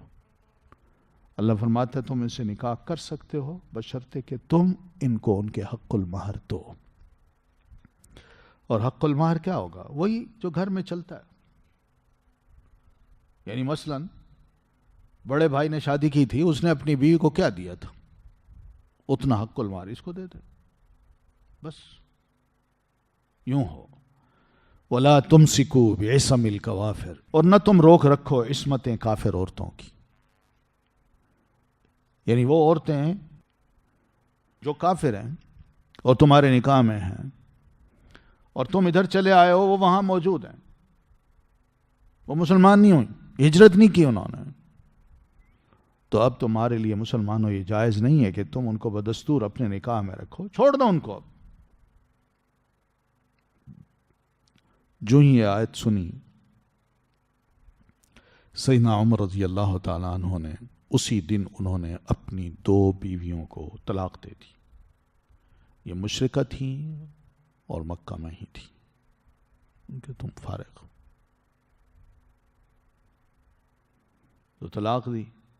تو پھر ان سے ایک سے تو معاویہ، سیدنا امیر معاویہ نے نکاح کر لیا، یہ بھی مسلمان نہیں ہوتے، اور دوسری سے صفوان بن امیہ نے نکاح کر لیا، یہ دونوں بھی مسلمان نہیں ہوئے تھے، لیکن آیت سنتے ہی سیدنا عمر نے ان کو فارغ کر دیا۔ یہ ہوتی ہے اطاعت۔ وَاسْأَلُوا مَا أَنفَقْتُمْ، اور تم مانگ لو جو خرچ کیا تم نے۔ کیا مطلب؟ یعنی جو تم نے اپنی اس مشرکہ بیوی پر خرچ کیا تھا جس کو تم اب طلاق دے رہے ہو اس حکم کو سن کے، تو تم ان سے مانگ سکتے ہو کہ بھی میں، چونکہ یہ مسلمان نہیں ہوئی، اس لیے جو اس کو حق المار دیا تھا، لیکن جو اور چیزیں ہیں جو میں نے اس کو دے رکھی ہیں وہ واپس کرے۔ وَاسْأَلُوا مَا أَنفَقْتُمْ، یعنی کفار میں ہیں وہ وہاں رہتی ہیں، تم نے ان کو بہت کچھ دے رکھا ہے، وہ تم اب واپس ان سے مانگ سکتے ہو، ٹھیک ہے۔ اسی طرح وَاسْأَلُوا مَا أَنفَقْتُمْ، اور تم مانگ لو جو خرچ کیا تم نے، وَلْيَسْأَلُوا مَا أَنفَقُوا، اور چاہیے کہ وہ مانگ لیں جو انہوں نے خرچ کیا۔ ذالکم حکم اللہ، یہ فیصلہ ہے اللہ تعالیٰ کا، ٹھیک ہے۔ یعنی اللہ تعالیٰ نے اس آیت میں جو کچھ بھی ذکر کیا ہے کہ کس طرح آپس میں مصالحت ہو سکتی ہے اور معاملات کو درست کیا جا سکتا ہے، تو یہ اللہ کا حکم ہے، یہ اللہ کا فیصلہ ہے، اسی کو تم نے امپلیمنٹ کرنا ہے، اسی کو ماننا ہے، اسی پر عمل کرنا ہے، کیونکہ اللہ کے فیصلے میں خیر ہے، اپنا فیصلہ نہ کرنا۔ یحکم بینکم، وہ فیصلہ کرتا ہے تمہارے درمیان، تم اس کی مخلوق ہو، وہ تمہارا خالق ہے۔ واللہ علیم حکیم، اور اللہ خوب علم والا ہے، خوب حکمت والا ہے، ٹھیک ہے۔ تو یہ کچھ جھگڑے ایسے بھی ہو سکتے تھے کہ جس کو اللہ تعالیٰ نے بڑے اچھے طریقے سے نمٹا دیا۔ یعنی مراد یہ ہے کہ اگر ان کی عورتیں مسلمان ہو کے ادھر آ جاتی ہیں تو کیا مسلمان کریں، ان کو بھی سمجھ آ جائے، اور خدا نخواستہ مسلمانوں کی عورتیں کوئی کافر ہو کے ادھر چلی جاتی ہیں تب بھی کچھ ہونا ہے۔ سمجھ آ رہی ہے نا؟ انصاف کی بات کی اللہ تعالیٰ نے، اور یہ فیصلے کفار کو بھی پسند ہوں گے، وہی مانیں گے کہ ہاں بالکل ٹھیک کہا ہے۔ وَإِن فَاتَكُمْ شَيْءٌ، اور اگر رہ جائے تم سے کوئی چیز، یعنی مہر میں سے، من ازواجکم، تمہاری بیویوں کی، الی الکفاری، طرف کفار کے، یہاں اللہ تعالیٰ فرماتے ہیں کہ اگر تم میں سے کسی کی بیوی کفار کی طرف رہ جائے، بیوی جب بیوی رہتی ہے تو مال بھی رہتا ہے، وہ مسلمان نہیں ہوئی، وہ وہیں رہ گئی،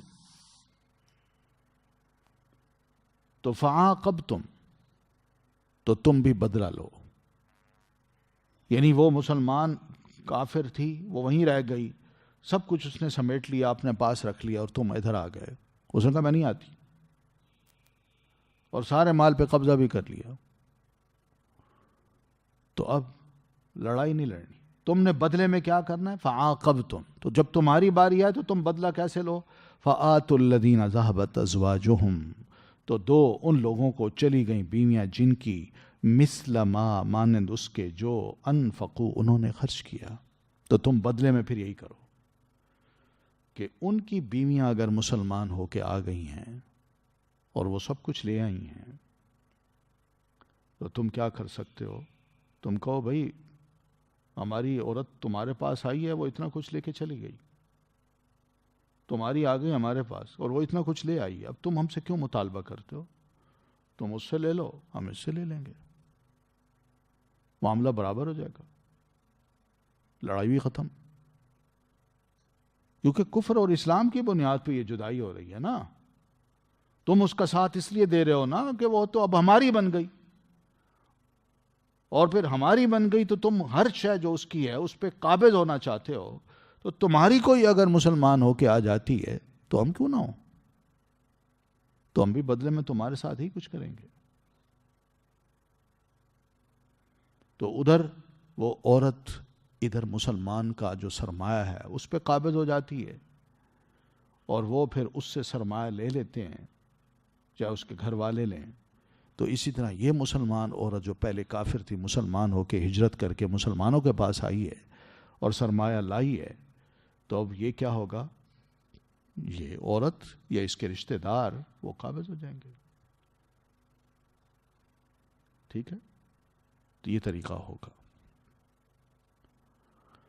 اس میں یہ بھی ہو سکتا ہے کہ اس مسلمان کا اگر اتنا بڑا سرمایہ وہ عورت لے گئی ہے اور اس کو نقصان ہو رہا ہے، تو اسی طرح ان کی کوئی مسلمان عورت کوئی مسلمان ہو کے مسلمانوں کے پاس آ جاتی ہے، بڑا سرمایہ لے آتی ہے، تو یہ بھی ہو سکتا ہے کہ اس کا یہ سرمایہ مرد کو دے دیا جائے جس طرح اس کا سرمایہ وہ لے لیتے ہیں. تو اس طرح کمپنسیشن بھی ہو جائے گی اور معاملات درست بھی ہو جائیں گے. واتقوا اللہ، اور ڈرو اللہ سے، الذی انتم بہ مؤمنون، وہ اللہ جس پر تم ایمان لانے والے ہو. یہ اس کے حکم ہے، تم نے ایسا ہی کرنا ہے. یا ایھا النبی، اے نبی، اذا جاءک المؤمنات، جب آ جائیں آپ کے پاس مومن عورتیں، یبایعنک، وہ بیعت کریں آپ سے، علی، اس بات پر کہ اللہ یشرکن باللہ، کہ نہیں وہ شریک ٹھہرائیں گی ساتھ اللہ کے. یہاں نبی علیہ الصلاۃ والتسلیم کو سمجھایا کہ اللہ کے نبی جب مومن عورتیں آپ کے پاس آئیں اسلام قبول کرنے کے بعد، ایمان لانے کے بعد، وہ آئیں اور وہ یہ خواہش کریں کہ ہم آپ کی بیعت کرتی ہیں. آپ بیعت لیا کرتے تھے. یہ بیعت کیا چیز ہوتی ہے؟ آج کل کے دور میں اس کو کہہ لیجئے حلف اٹھانا، اوت لینا.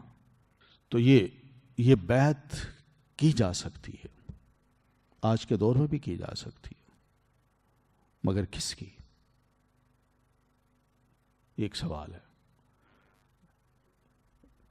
یعنی میں مثلا آپ میں سے کسی کو کہوں جی میں آپ کی بیعت کرتا ہوں، یا آپ مجھے کہیں جی ہم آپ کی بیعت کرتے ہیں، تو یہ طریقہ ٹھیک نہیں ہے. بیعت اس کی جانی چاہیے جس کے پاس اتھارٹی ہو، یا جس کو آپ اتھارٹی دے رہے ہیں. اتھارٹی ہو یا اتھارٹی دینے کا مطلب یہ ہے کہ بیعت کرنے کے بعد اگر کل کو میں کسی بھی حکم کی نافرمانی کرتا ہوں تو وہ مجھے شریعت کے مطابق سزا دے سکے، کیونکہ اس نے کہنا نہیں مانا، اس کو سزا ملے گی. اس کی بیعت ہو سکتی ہے، ہر ارے غیرے کی بیعت نہیں ہوتی.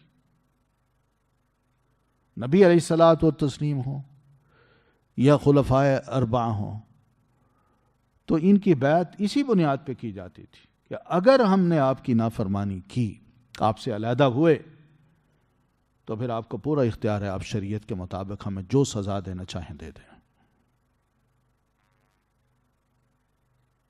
سمجھ آئی ہے؟ یہ نہیں ہے کہ میں چھوٹی سی جماعت بنا لوں اور اس کا امیر بن جاؤں اور آپ سے کہوں آپ میری بیعت کریں، اور امیر بننے کے بعد میں آپ کو کہوں یہ کرو، آپ کہیں ہم نہیں کرتے. یہ چنگا امیر ہوں میں بھائی، کمزور امیر جس کی کوئی سنتا ہی نہیں. جماعت بنا لی ہے، امیر بن گیا ہوں، لوگ جو ہے نا میری بیعت کر رہے ہیں، اور پھر بیعت میں انہیں کچھ کہتا ہوں تو وہ سنتا ہی نہیں، عمل ہی نہیں کرتے. اب یہاں کیا میں ان کو سزا دے سکتا ہوں؟ نہیں دے سکتا. تو جب میں سزا نہیں دے سکتا تو میں کمزور امیر ہوں. اور کمزور امیر کے بارے میں حدیث میں الامیر الضعیف ملعون، یہ کمزور امیر ملعون ہے. وہ کیسے ملعون ہے؟ او بھائی تم کرسی سے چمٹ کے کیوں بیٹھو؟ چھوڑو عمارت کو. تمہارا اگر لوگ حکم نہیں مانتے چھوڑو، کسی اور کو موقع دو، وہ امیر بن جائے تاکہ وہ اپنے حکم کو چلا سکے، امپلیمنٹ کر سکے. تو یہ وہ چیز ہے جس کو بیعت کہا گیا ہے. تو یہ بیعت ایسی نہیں ہے، یہ وہ بڑی اہم چیز ہوتی ہے، یہ بہت اہم چیز ہے. یہ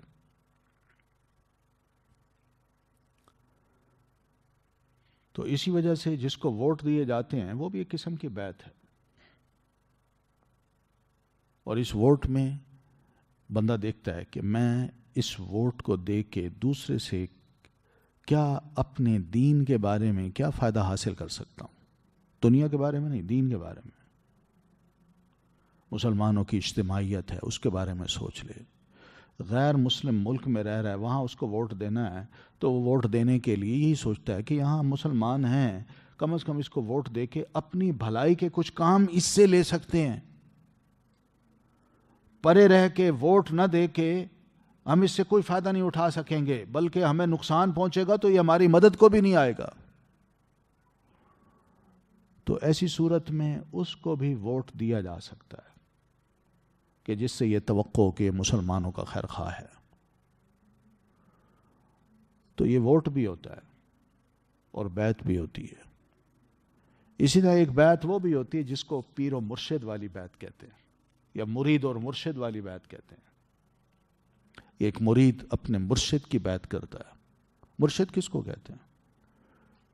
گائیڈ کرنے والے کو، دین کی طرف گائیڈ کرنے والا، شرک، کفر، خرافات کی طرف گائیڈ کرنے والا نہیں، صرف دین کی طرف گائیڈ کرنے والا، اللہ اور اس کے رسول کی طرف۔ مثال کے طور پر میں ایک عام بندہ ہوں، مصروف ہوں دنیا کے کاموں میں، وقت نہیں ملتا کہ میں دین کو پڑھ سکوں یا کتابیں لے کے ان کو پڑھوں، مطالعہ کروں اور اپنے علم میں اضافہ کروں۔ میں دیکھتا ہوں کہ معاشرے میں ایک فلاں آدمی ہے جس کے پاس علم بھی ہے، دین بھی ہے، تقوی بھی ہے، باعمل انسان ہے، باعمل ہے، نیک ہے۔ تو یہ شخص جو مسئلہ بتاتا ہے قرآن و سنت کے مطابق بتاتا ہے، میرا اس پہ ذرا دل ٹک جاتا ہے تو میں اس کی ایک بیعت کر لیتا ہوں کہ بھئی آپ کی بیعت میں اس بنیاد پہ کرتا ہوں کہ دینی رہنمائی میں آپ سے لوں گا، اور آپ سے مجھے یہی توقع ہے کہ آپ مجھے صرف اور صرف قرآن و سنت کے مطابق گائیڈ کریں گے۔ تو بس ٹھیک ہے جی، میں آپ کا مرید اور آپ میرے مرشد۔ یہ نہیں ہے کہ میں مرشد بن جاؤں، لوگوں کو بلا لوں، ایک حلقہ بنا لوں اور ان کو ذکر اذکار کرواؤں اور ان کے حلال حرام کے بارے میں ان سے کچھ نہ پوچھوں اور ان سے یہ بھی نہ کہوں کہ بھئی تم جھوٹ کیوں بولتے ہو، غلط کام کیوں کرتے ہو، تم یہ حرام کام کیوں کرتے ہو۔ یہ نہ یہ پیری مریدی یا پھر اسی طرح مرشد اور مرید کا جو تعلق ہے بڑا کمزور ہے اور بڑا نقصان دہ ہے۔ ایسے مرشد سے اللہ نے بھی پوچھنا ہے کہ جب تمہیں اس نے مرشد بنایا تھا تم نے اس کی صحیح رہنمائی کیوں نہیں کی تھی، تم نے اس کی غلطی پر اس کو کیوں نہیں آگاہ کیا تھا، تم نے اس کو حلال سے کیوں نہیں آگاہ کیا تھا، حرام سے کیوں نہیں بچایا تھا۔ تو ایسی صورت میں اگر مرشد چپ رہتا ہے اور صرف یہ دیکھتا ہے کہ میرا مرید میری خوب خاطر و مدارات کرتا ہے، میری اچھی خدمت کر دیتا ہے، اگر میں نے اس کو تھوڑی سی رہنمائی کی تو یہ کہیں ایسا نہ ہو کہ دینا بند کر دے، آنا ہی بند کر دے، میری بیعت ہی چھوڑ دے، تو یہ غلط طریقے ہیں۔ یہ مرشد، یہ صحیح معنوں میں بندہ مرشد نہیں ہے، یہ پھر پیسوں کا مرشد ہے۔ مرید نے اپنے مرشد کو خرید لیا ہے، اس کے دین کو اور اس کے ایمان کو۔ تو مرشد سٹریٹ فارورڈ ہو، وہ صحیح طریقے پر اپنے ماننے والے کو، اپنے چاہنے والے کو قرآن و سنت کی صحیح رہنمائی کرے تو اس کی بیعت ہو سکتی ہے۔ اور مرید کو یہ بھی حق حاصل ہے کہ جب وہ دیکھے کہ میرا مرشد غلط مسئلہ بتا رہا ہے، غلط کام کر رہا ہے، غلط گائیڈ کر رہا ہے، تو وہ کھل کے اس سے کہے کہ یہ غلط ہے۔ وجہ یہ ہے کہ جو آپ مسئلہ بتا رہے ہیں یہ قرآن اور سنت کے مخالف ہے، قرآن میں یہ ہے، سنت میں یہ ہے۔ اگر مرشد مان جائے تو ٹھیک، ورنہ اس کی بیعت توڑ دے، کوئی ضرورت نہیں مجھے آپ کے مرید بننے کی۔ ٹھیک۔ اب دیکھیں نبی علیہ الصلوۃ والتسلیم سے فرمایا، یا ایھا النبی، اے نبی، اذا جاءک المؤمنات، جب مومنہ عورتیں آپ کے پاس آ جائیں، یبایعنک، اور وہ بیعت کریں آپ سے۔ اور آپ بیعت کرتے تھے تو کس طرح کرتے تھے؟ عورتوں سے، مردوں سے تو آپ یوں اپنا ہاتھ رکھتے تو دوسرا آتا وہ آپ کے ہاتھ پہ ہاتھ رکھتا تھا اور رسول اللہ صلی اللہ علیہ وسلم کے ہاتھ پہ کلمہ پڑھتا تھا، اور پھر کچھ آپ اس کو نصیحت کرتے تھے تو نصیحت سننے کے بعد وہ اپنا ہاتھ اٹھا لیتا تھا۔ ٹھیک ہے جی، میں یہ ماننے کو تیار ہوں۔ مگر جب عورتیں آتی تھیں تو نبی علیہ الصلوۃ والتسلیم اپنے ہاتھ کو یوں نہیں کرتے تھے، اور نہ ہی آپ صلی اللہ علیہ وسلم ان کے ہاتھوں کو اپنے ہاتھوں میں لیتے تھے۔ یہ سب غلط کام ہے، سب غلط کام ہے، یہ غلط پیری مریدی ہے، انتہائی گمراہ کن ہے۔ نبی علیہ السلام نے ایسا کام نہیں کیا. آپ صلی اللہ علیہ وسلم عورتوں کو پرے بٹھاتے تھے، وہ آپ سے بات کرتی تھی، اور بیعت کے دو طریقے ہوتے تھے. آپ کے پاس لمبا کپڑا ہوتا تھا تو آپ اس کپڑے کو پھیلا دیتے تھے. ایک پلو آپ کے ہاتھ میں ہوتا تھا، ایک پلو اس کے ہاتھ میں. وہ اس پلو کو پکڑ لیتی، آپ بھی اس پلو کو پکڑ لیتے، اور درمیان میں کافی لمبا فاصلہ ہے. آپ اس سے پھر یہ پوچھتے تھے اللہ کے ساتھ شرک نہیں کرو گی؟ کہتے ٹھیک ہے. چوریاں نہیں کرو گی؟ ٹھیک ہے. زنا بھی نہیں کرو گی؟ ٹھیک ہے. اولاد کو قتل نہیں کرنا بھوک کی وجہ سے؟ ٹھیک ہے. اور ہاں کوئی خدا نہ خواستہ تم نے زنا کیا اور اس سے پریگننٹ ہوئی اور بچہ جب پیدا ہوا تو تم نے کہا یہ اس کا ہے، اس کا نہیں ہے، یعنی اصل باپ کا نہیں ہے، لیکن تم کہہ رہی ہے اصل باپ کا ہے. یا بالفرض جو بھی ہے وہ کسی اور سے زنا کیا لیکن کسی شریف آدمی کی طرف منسوب کر دیا اور کہا یہ اس کا بیٹا ہے، تو یہ بہتان ہوگا. یہ نہیں کرو گی؟ ہاں نہیں کروں گی. جو بھی میں کوئی معروف بات کہوں گا اس پہ عمل کرنا، اس کی نافرمانی نہیں کرنی. ٹھیک ہے جی، نہیں کروں گی. تو آپ صلی اللہ علیہ وسلم اس طرح بیعت لیتے تھے. ایک طریقہ یہ ہوتا تھا کہ آپ پلو کو پھینک دیتے تھے، اور دوسرا طریقہ یہ ہوتا تھا کہ لمبا سا کوئی ٹب ہوتا تھا، اس ٹب میں پانی بھرتے تھے، تو عورت اپنا ہاتھ اس کنارے پہ ڈالتی اور نبی علیہ السلام اس کنارے پہ ڈالتے پانی میں، اور پھر آپ بیعت لیتے تھے. اسی طور طریقے ہوتے تھے، کوئی تیسرا طریقہ نہیں تھا. زیادہ سے زیادہ اتنا بھی آتا ہے کہ آپ زبانی بیعت بھی لے لیتے تھے. کپڑا نہ ہوتا، پانی نہ ہوتا تو آپ زبانی بیعت بھی لے لیتے تھے. وہ پرے بیٹھیے، مومنہ ہو؟ ہاں. بیعت کرنا چاہتی ہو؟ ہاں.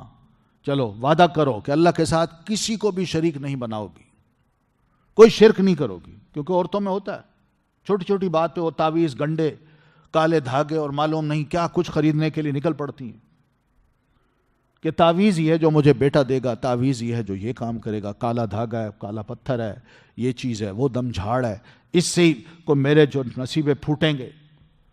تو ان کے دماغ میں بڑی کمزوری ہوتی ہے. اور پھر ولا یسرقنا، اور چوری نہیں کریں گی. چوری کیا ہوتی ہے؟ خاوند کے مال کی چوری بھی ہوتی ہے. اس کی اجازت کے بغیر اس کے مال کو لے کے اپنے بھائیوں میں، اپنے میکے میں تقسیم کر دینا، یہ بھی چوری ہے.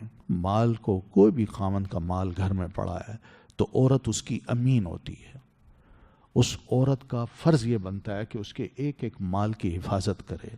ہاں جب دینا چاہتی ہے تو اپنے خاوند کی اجازت سے پھر دے، اس سے پوچھ کے دے، کیونکہ خاوند کا مال ہے. اگر بالفرض خاوند کنجوس ہے، وہ اپنی بیوی کو کھانے پینے کے لیے مناسب خرچہ نہیں دیتا، تو اتنی بھی اجازت شریعت دیتی ہے کہ تم خاموشی سے اس کے پیسوں میں سے تھوڑے سے پیسے ضرورت کے نکال لیا کرو. بس اتنی اجازت ہے، اس سے زیادہ کی اجازت نہیں ہے، ورنہ چوری ہوگی. ولا یزنین، اور زنا بھی نہیں کریں گی. ولا یقتلن اولادہن، اور اپنی اولاد کو بھی قتل نہیں کریں گی. کیونکہ بعض اوقات ایسا بھی ہوتا ہے کہ مرد مالی اعتبار سے بڑا کمزور ہے، عورت تنگ آ جاتی ہے. آئے دن ہم جب کیسز پڑھتے ہیں تو عورت بھی اپنے بچوں کو مار دیتی ہے. یا اسی طرح مرد نے طلاق دے دی، وہ سب کچھ لے گیا، بچوں کو چھوڑ گیا بیوی کے پاس. اب یہ عورت تنگ آ کے کہ میں تو اپنا پیٹ بھی نہیں پال سکتی، ان کو میں کیسے کھلاؤں گی. تو کیسے کھلاؤں گی والی جو بات ہے، جیسے مردوں میں آتی ہے کہ میری انکم تھوڑی ہے، میں زیادہ بچے پیدا کروں گا تو کیسے، کہاں سے کھلاؤں گا. جس طرح ان کو کہا ہے کہ تم اپنے اولاد کو ولا تقتلوا اولادکم خشیۃ املاق، مفلسی کے ڈر سے کہیں اولاد کو قتل نہ کرنا. اس طرح یہ عورت بھی کر سکتی ہے. پھر ولا یأتین ببہتان، یہ بہتان کسی پہ لگا دینا، یفترین ہو جس کو وہ خود گھڑ لیں، بین ایدیہن و ارجلہن، اپنے ہاتھوں اور اپنے پاؤں کے درمیان. اپنے ہاتھوں اور پاؤں کے درمیان کیا اشارہ ہے؟ کسی اور سے زنا کے بعد یہ حاملہ ہوئی اور خاوند نے یہ سمجھا کہ یہ تو میرا بچہ ہے، اور بچہ پیدا کرنے کے بعد بھی یہ کہتی ہے یہ آپ کا بچہ ہے، جبکہ عورت کو پتہ ہے کہ یہ بچہ فلاں شخص کے ساتھ زنا کے نتیجے میں حاملہ ہوئی تھی، یہ بچہ اس کا ہے. یہ بھی ہو سکتا ہے، یہ بھی ایک افتراء ہے، یہ بہتان ہے. اور ایک بہتان یہ بھی ہو سکتا ہے کہ عورت بچے کو جنے، اور جننے کے بعد جو اصل باپ ہے اس کی طرف منسوب کرنے کی بجائے کسی شریف آدمی کی طرف، اس کو بدنام کرنے کی خاطر اس کی طرف منسوب کر دے کہ یہ بچہ تو اس کا ہے. جیسے سیدنا موسیٰ علیہ الصلوۃ والتسلیم کے ساتھ یہ واقعہ ہو چکا تھا. ایک فاحشہ عورت نے پیسے لے کے، قارون سے پیسے لے کے زنا کروایا کسی چرواہے سے، اور جب بچہ پیدا ہوا تو کہتی یہ تو موسیٰ کا. لوگوں نے کہا ہیں وہ تو اللہ کے نبی ہیں. تو موسیٰ علیہ السلام کے علم میں جب یہ بات آئی تو اسی سے چل کے آئے. اس بچے کی یہاں کیا کہتے ہیں اس کو، ناف پہ آپ نے انگلی رکھی اور پوچھا اس سے بیٹا بتاؤ تمہارا باپ کون ہے. وہ بول پڑا، چھوٹا بچہ تھا، بول پڑا میرا باپ چرواہا ہے. تو ایک بہتان تھا جو موسیٰ علیہ السلام پر لگانے کی ایک سازش کی گئی تھی کہ کسی طرح ان کی دعوت کو بدنام کرنے کے لیے ہم کچھ نہ کچھ کریں. تو اس طرح کی منع کیا ہے کہ وَلَا يَأْتِينَ بِبُهْتَانٍ يَفْتَرِينَهُ بَيْنَ أَيْدِيهِنَّ وَأَرْجُلِهِنَّ وَلَا يَعْصِينَكَ، اور وہ نافرمانی کریں گی آپ کی فی معروف، کسی معروف بات میں. آپ ہمیشہ بھلی بات کرتے تھے، اور عورتوں کو آپ جو بھی کہیں بھلی بات کہیں، عورت نے آپ کی نافرمانی نہیں کرنی. یہ بھی آپ بیعت لیتے تھے. مثلا مثال کے طور پر آپ یہ کہیں خاوند کا کہنا ماننا ہے، معروف بات ہے، مگر عورت کے لیے ہر وقت خاوند کا کہنا ماننا ذرا مشکل ہوتا ہے. تو ایسے موقع پہ یہ آیت یاد دلائی گئی وَلَا يَعْصِينَكَ فِي مَعْرُوفٍ. تو ایسی ساری باتوں کی اگر وہ بیعت کرتی ہیں تو فَبَايِعْهُنَّ، تو آپ اللہ کے رسول ان کی بیعت کیجئے، کر لیجئے ان سے بیعت. وَاسْتَغْفِرْ لَهُنَّ اللَّهُ، اور ان کے لیے بخشش مانگی اللہ سے. نہ کیجئے، ان کی بیعت کر لیجئے کہ ٹھیک ہے، کیونکہ اس بیعت سے ان کو ایک سہارا مل جائے گا کہ اب ہمارے پیر و مرشد رسول اللہ صلی اللہ علیہ وسلم ہیں، ہم نے رسول اللہ صلی اللہ علیہ وسلم سے بیعت کی ہے، رسول محترم ہے. آپ کی نافرمانی بہت بڑا گناہ ہے، اور جس کی تاکید قرآن مجید میں بار بار کی گئی ہے کہ اللہ اور اس کے رسول کا کہنا مانو، اس کی اطاعت کرو، اس کی اتباع کرو. جو اللہ کا رسول دے اس کو لے لو، جس سے منع کرے اس سے باز آ جاؤ. تو یہ چیزیں ان کو بار بار ذہن میں رہیں گی. تو اس لیے آپ فَبَايِعْهُنَّ، اور پھر وَاسْتَغْفِرْ لَهُنَّ اللَّهُ، ان کے لیے انسانہ ہیں، غلطیاں ان سے بھی ہوئی ہیں، مومنہ بن گئی ہیں، تو آپ بھی ان کے لیے دعا کیا کیجئے کہ اللہ ان کے پچھلے گناہ معاف کر دے. یہ سکون ملتا ہے مومن کو، مومنہ عورت کو سکون ملتا ہے کہ الحمدللہ ایک نیک انسان نے، اللہ کے نبی نے میرے لیے دعا کر دی، انشاءاللہ اللہ میرے حق میں ان کی دعا قبول فرمائے گا. ان اللہ غفور الرحیم، بے شک اللہ بہت بخشنے والا ہے، بار بار رحم کرنے والا ہے. ٹھیک ہے، یہ اللہ تعالیٰ کی صفت ہے کہ پچھلے سارے گناہ معاف کر دیتا ہے، اور جو اس کے در پہ آ جائے اس پر تبان بھی ہوتا ہے، اس پر رحم بھی کرتا ہے. یا ایھا الذین آمنو، اے لوگو جو ایمان لا چکے ہو، لا تتولوا، نہ تم دوست بناؤ، قوماً، ایسی قوم کو، غضب اللہ علیہم، ناراض ہوا اللہ جن پر. یہاں آخر میں اللہ تعالیٰ نے کافروں سے دوستی کوئی دوبارہ بات کی ہے، غیر مسلم سے دوستی کی دوبارہ بات کی ہے کہ ان سے دوستی کرنی ہے کہ نہیں. پھر تاکید کی ہے، جس طرح سورت کی ابتدا میں اللہ تعالیٰ نے سمجھایا تھا، اس طرح سورت کی اب اختتام پہ بھی اللہ تبارک و تعالیٰ یہ بات سمجھا رہے ہیں کہ مسلمانوں ایسی قوم کو اپنا دوست مت بناؤ جن پر اللہ تبارک و تعالی سخت ناراض ہوا.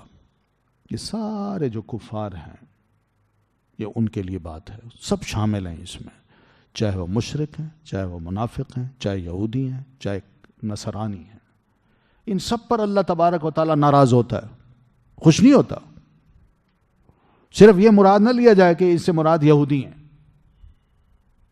جو بھی غیر مسلم ہے اللہ اس سے خوش نہیں ہے. ٹھیک ہے، وَرَضِيتُ لَكُمُ الْإِسْلَامَ دِينًا. ٹھیک ہے، میں تمہارے اگر اسلام کو بطور دین کے تم نے لیا تو میں تم سے خوش ہوں گا، ورنہ خوش نہیں ہوں گا. یہی مطلب ہوگا نا اس کا. اس کو کہتے ہیں مفہوم المخالفہ، یعنی ایک بات جو کی گئی ہے اس سے آپ اپوزٹ معنی بھی لیں. تو یہ مفہوم المخالفہ پر یہی بنتا ہے کہ اگر دین کو، اسلام کو بطور دین کے تم نے لیا تو میں خوش ہوں گا، اور دوسرا مطلب اگر نہ لیا تو تم سے ناراض ہوں گا. تو جنہوں نے دین کو کفر بنا رکھا ہے، یہودیت بنا رکھا ہے، فرقواریت کو بنا رکھا ہے، اللہ اس سے کیسے خوش ہوگا؟ تو اس لیے فرمایا قد یئسوا من الآخرہ، یہ لوگ مایوس ہو چکے ہیں آخرت سے. آخرت سے کیا مراد ہے؟ آخرت کے ثواب سے. ان کو پتہ ہے کہ ہم کیا کیا حرکتیں کرتے ہیں اور ہمارے عقائد کیا ہیں. یہ بعث بعد الموت کے منکر ہوتے ہیں،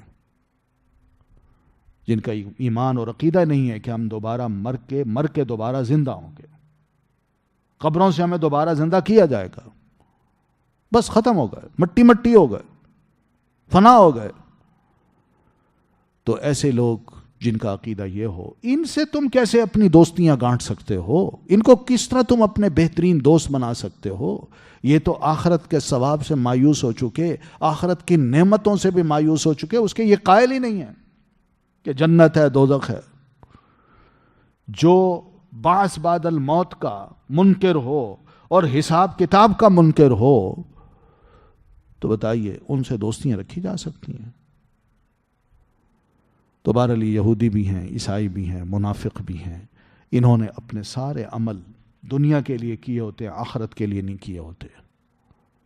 انہوں نے دنیا کو ترجیح دی ہوتی ہے، آخرت کو ترجیح نہیں دی ہوتی. تو اس لیے یہ لوگ آخرت کے ثواب سے مایوس ہو چکے ہیں.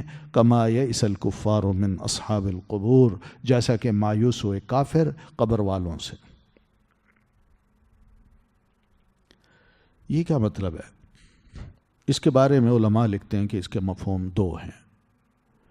ایک تو یہ ہے کہ کفار آخرت سے بالکل مایوس ایسے ہو چکے ہیں جیسے کہ وہ اس بات سے مایوس ہو چکے ہیں کہ ہمارے رشتہ دار، ہمارے آباء و اجداد جو مر چکے ہیں، قبروں میں ہیں، اب ان سے دوبارہ کبھی ملاقات نہیں ہو سکتی، کبھی یہ زندہ نہیں ہو سکتے. اس طرح یہ ان کے بارے میں مایوس ہیں. تو اسی طرح یہ لوگ آخرت کے ثواب سے بھی ایسے ہی مایوس ہیں.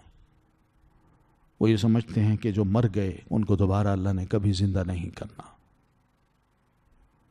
ٹھیک ہے، تو زندہ کافر جو ہیں وہ اپنے مرے ہوئے کافروں سے، آباء و اجداد سے بالکل مایوس ہیں کہ آئندہ کبھی بھی ہم ان کو دوبارہ زندہ نہیں دیکھ سکتے.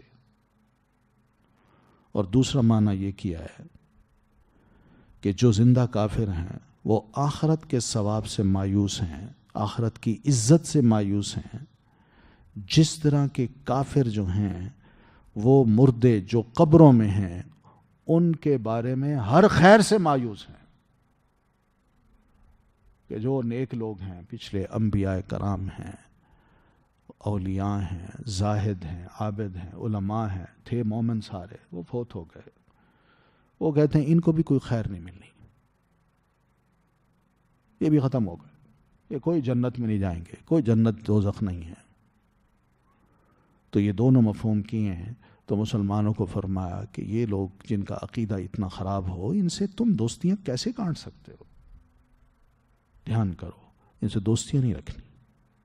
بچا کے رکھنا ہے اپنے آپ کو، اپنے ایمان کو جلا بخشتے رہا کرو۔ کس طرح؟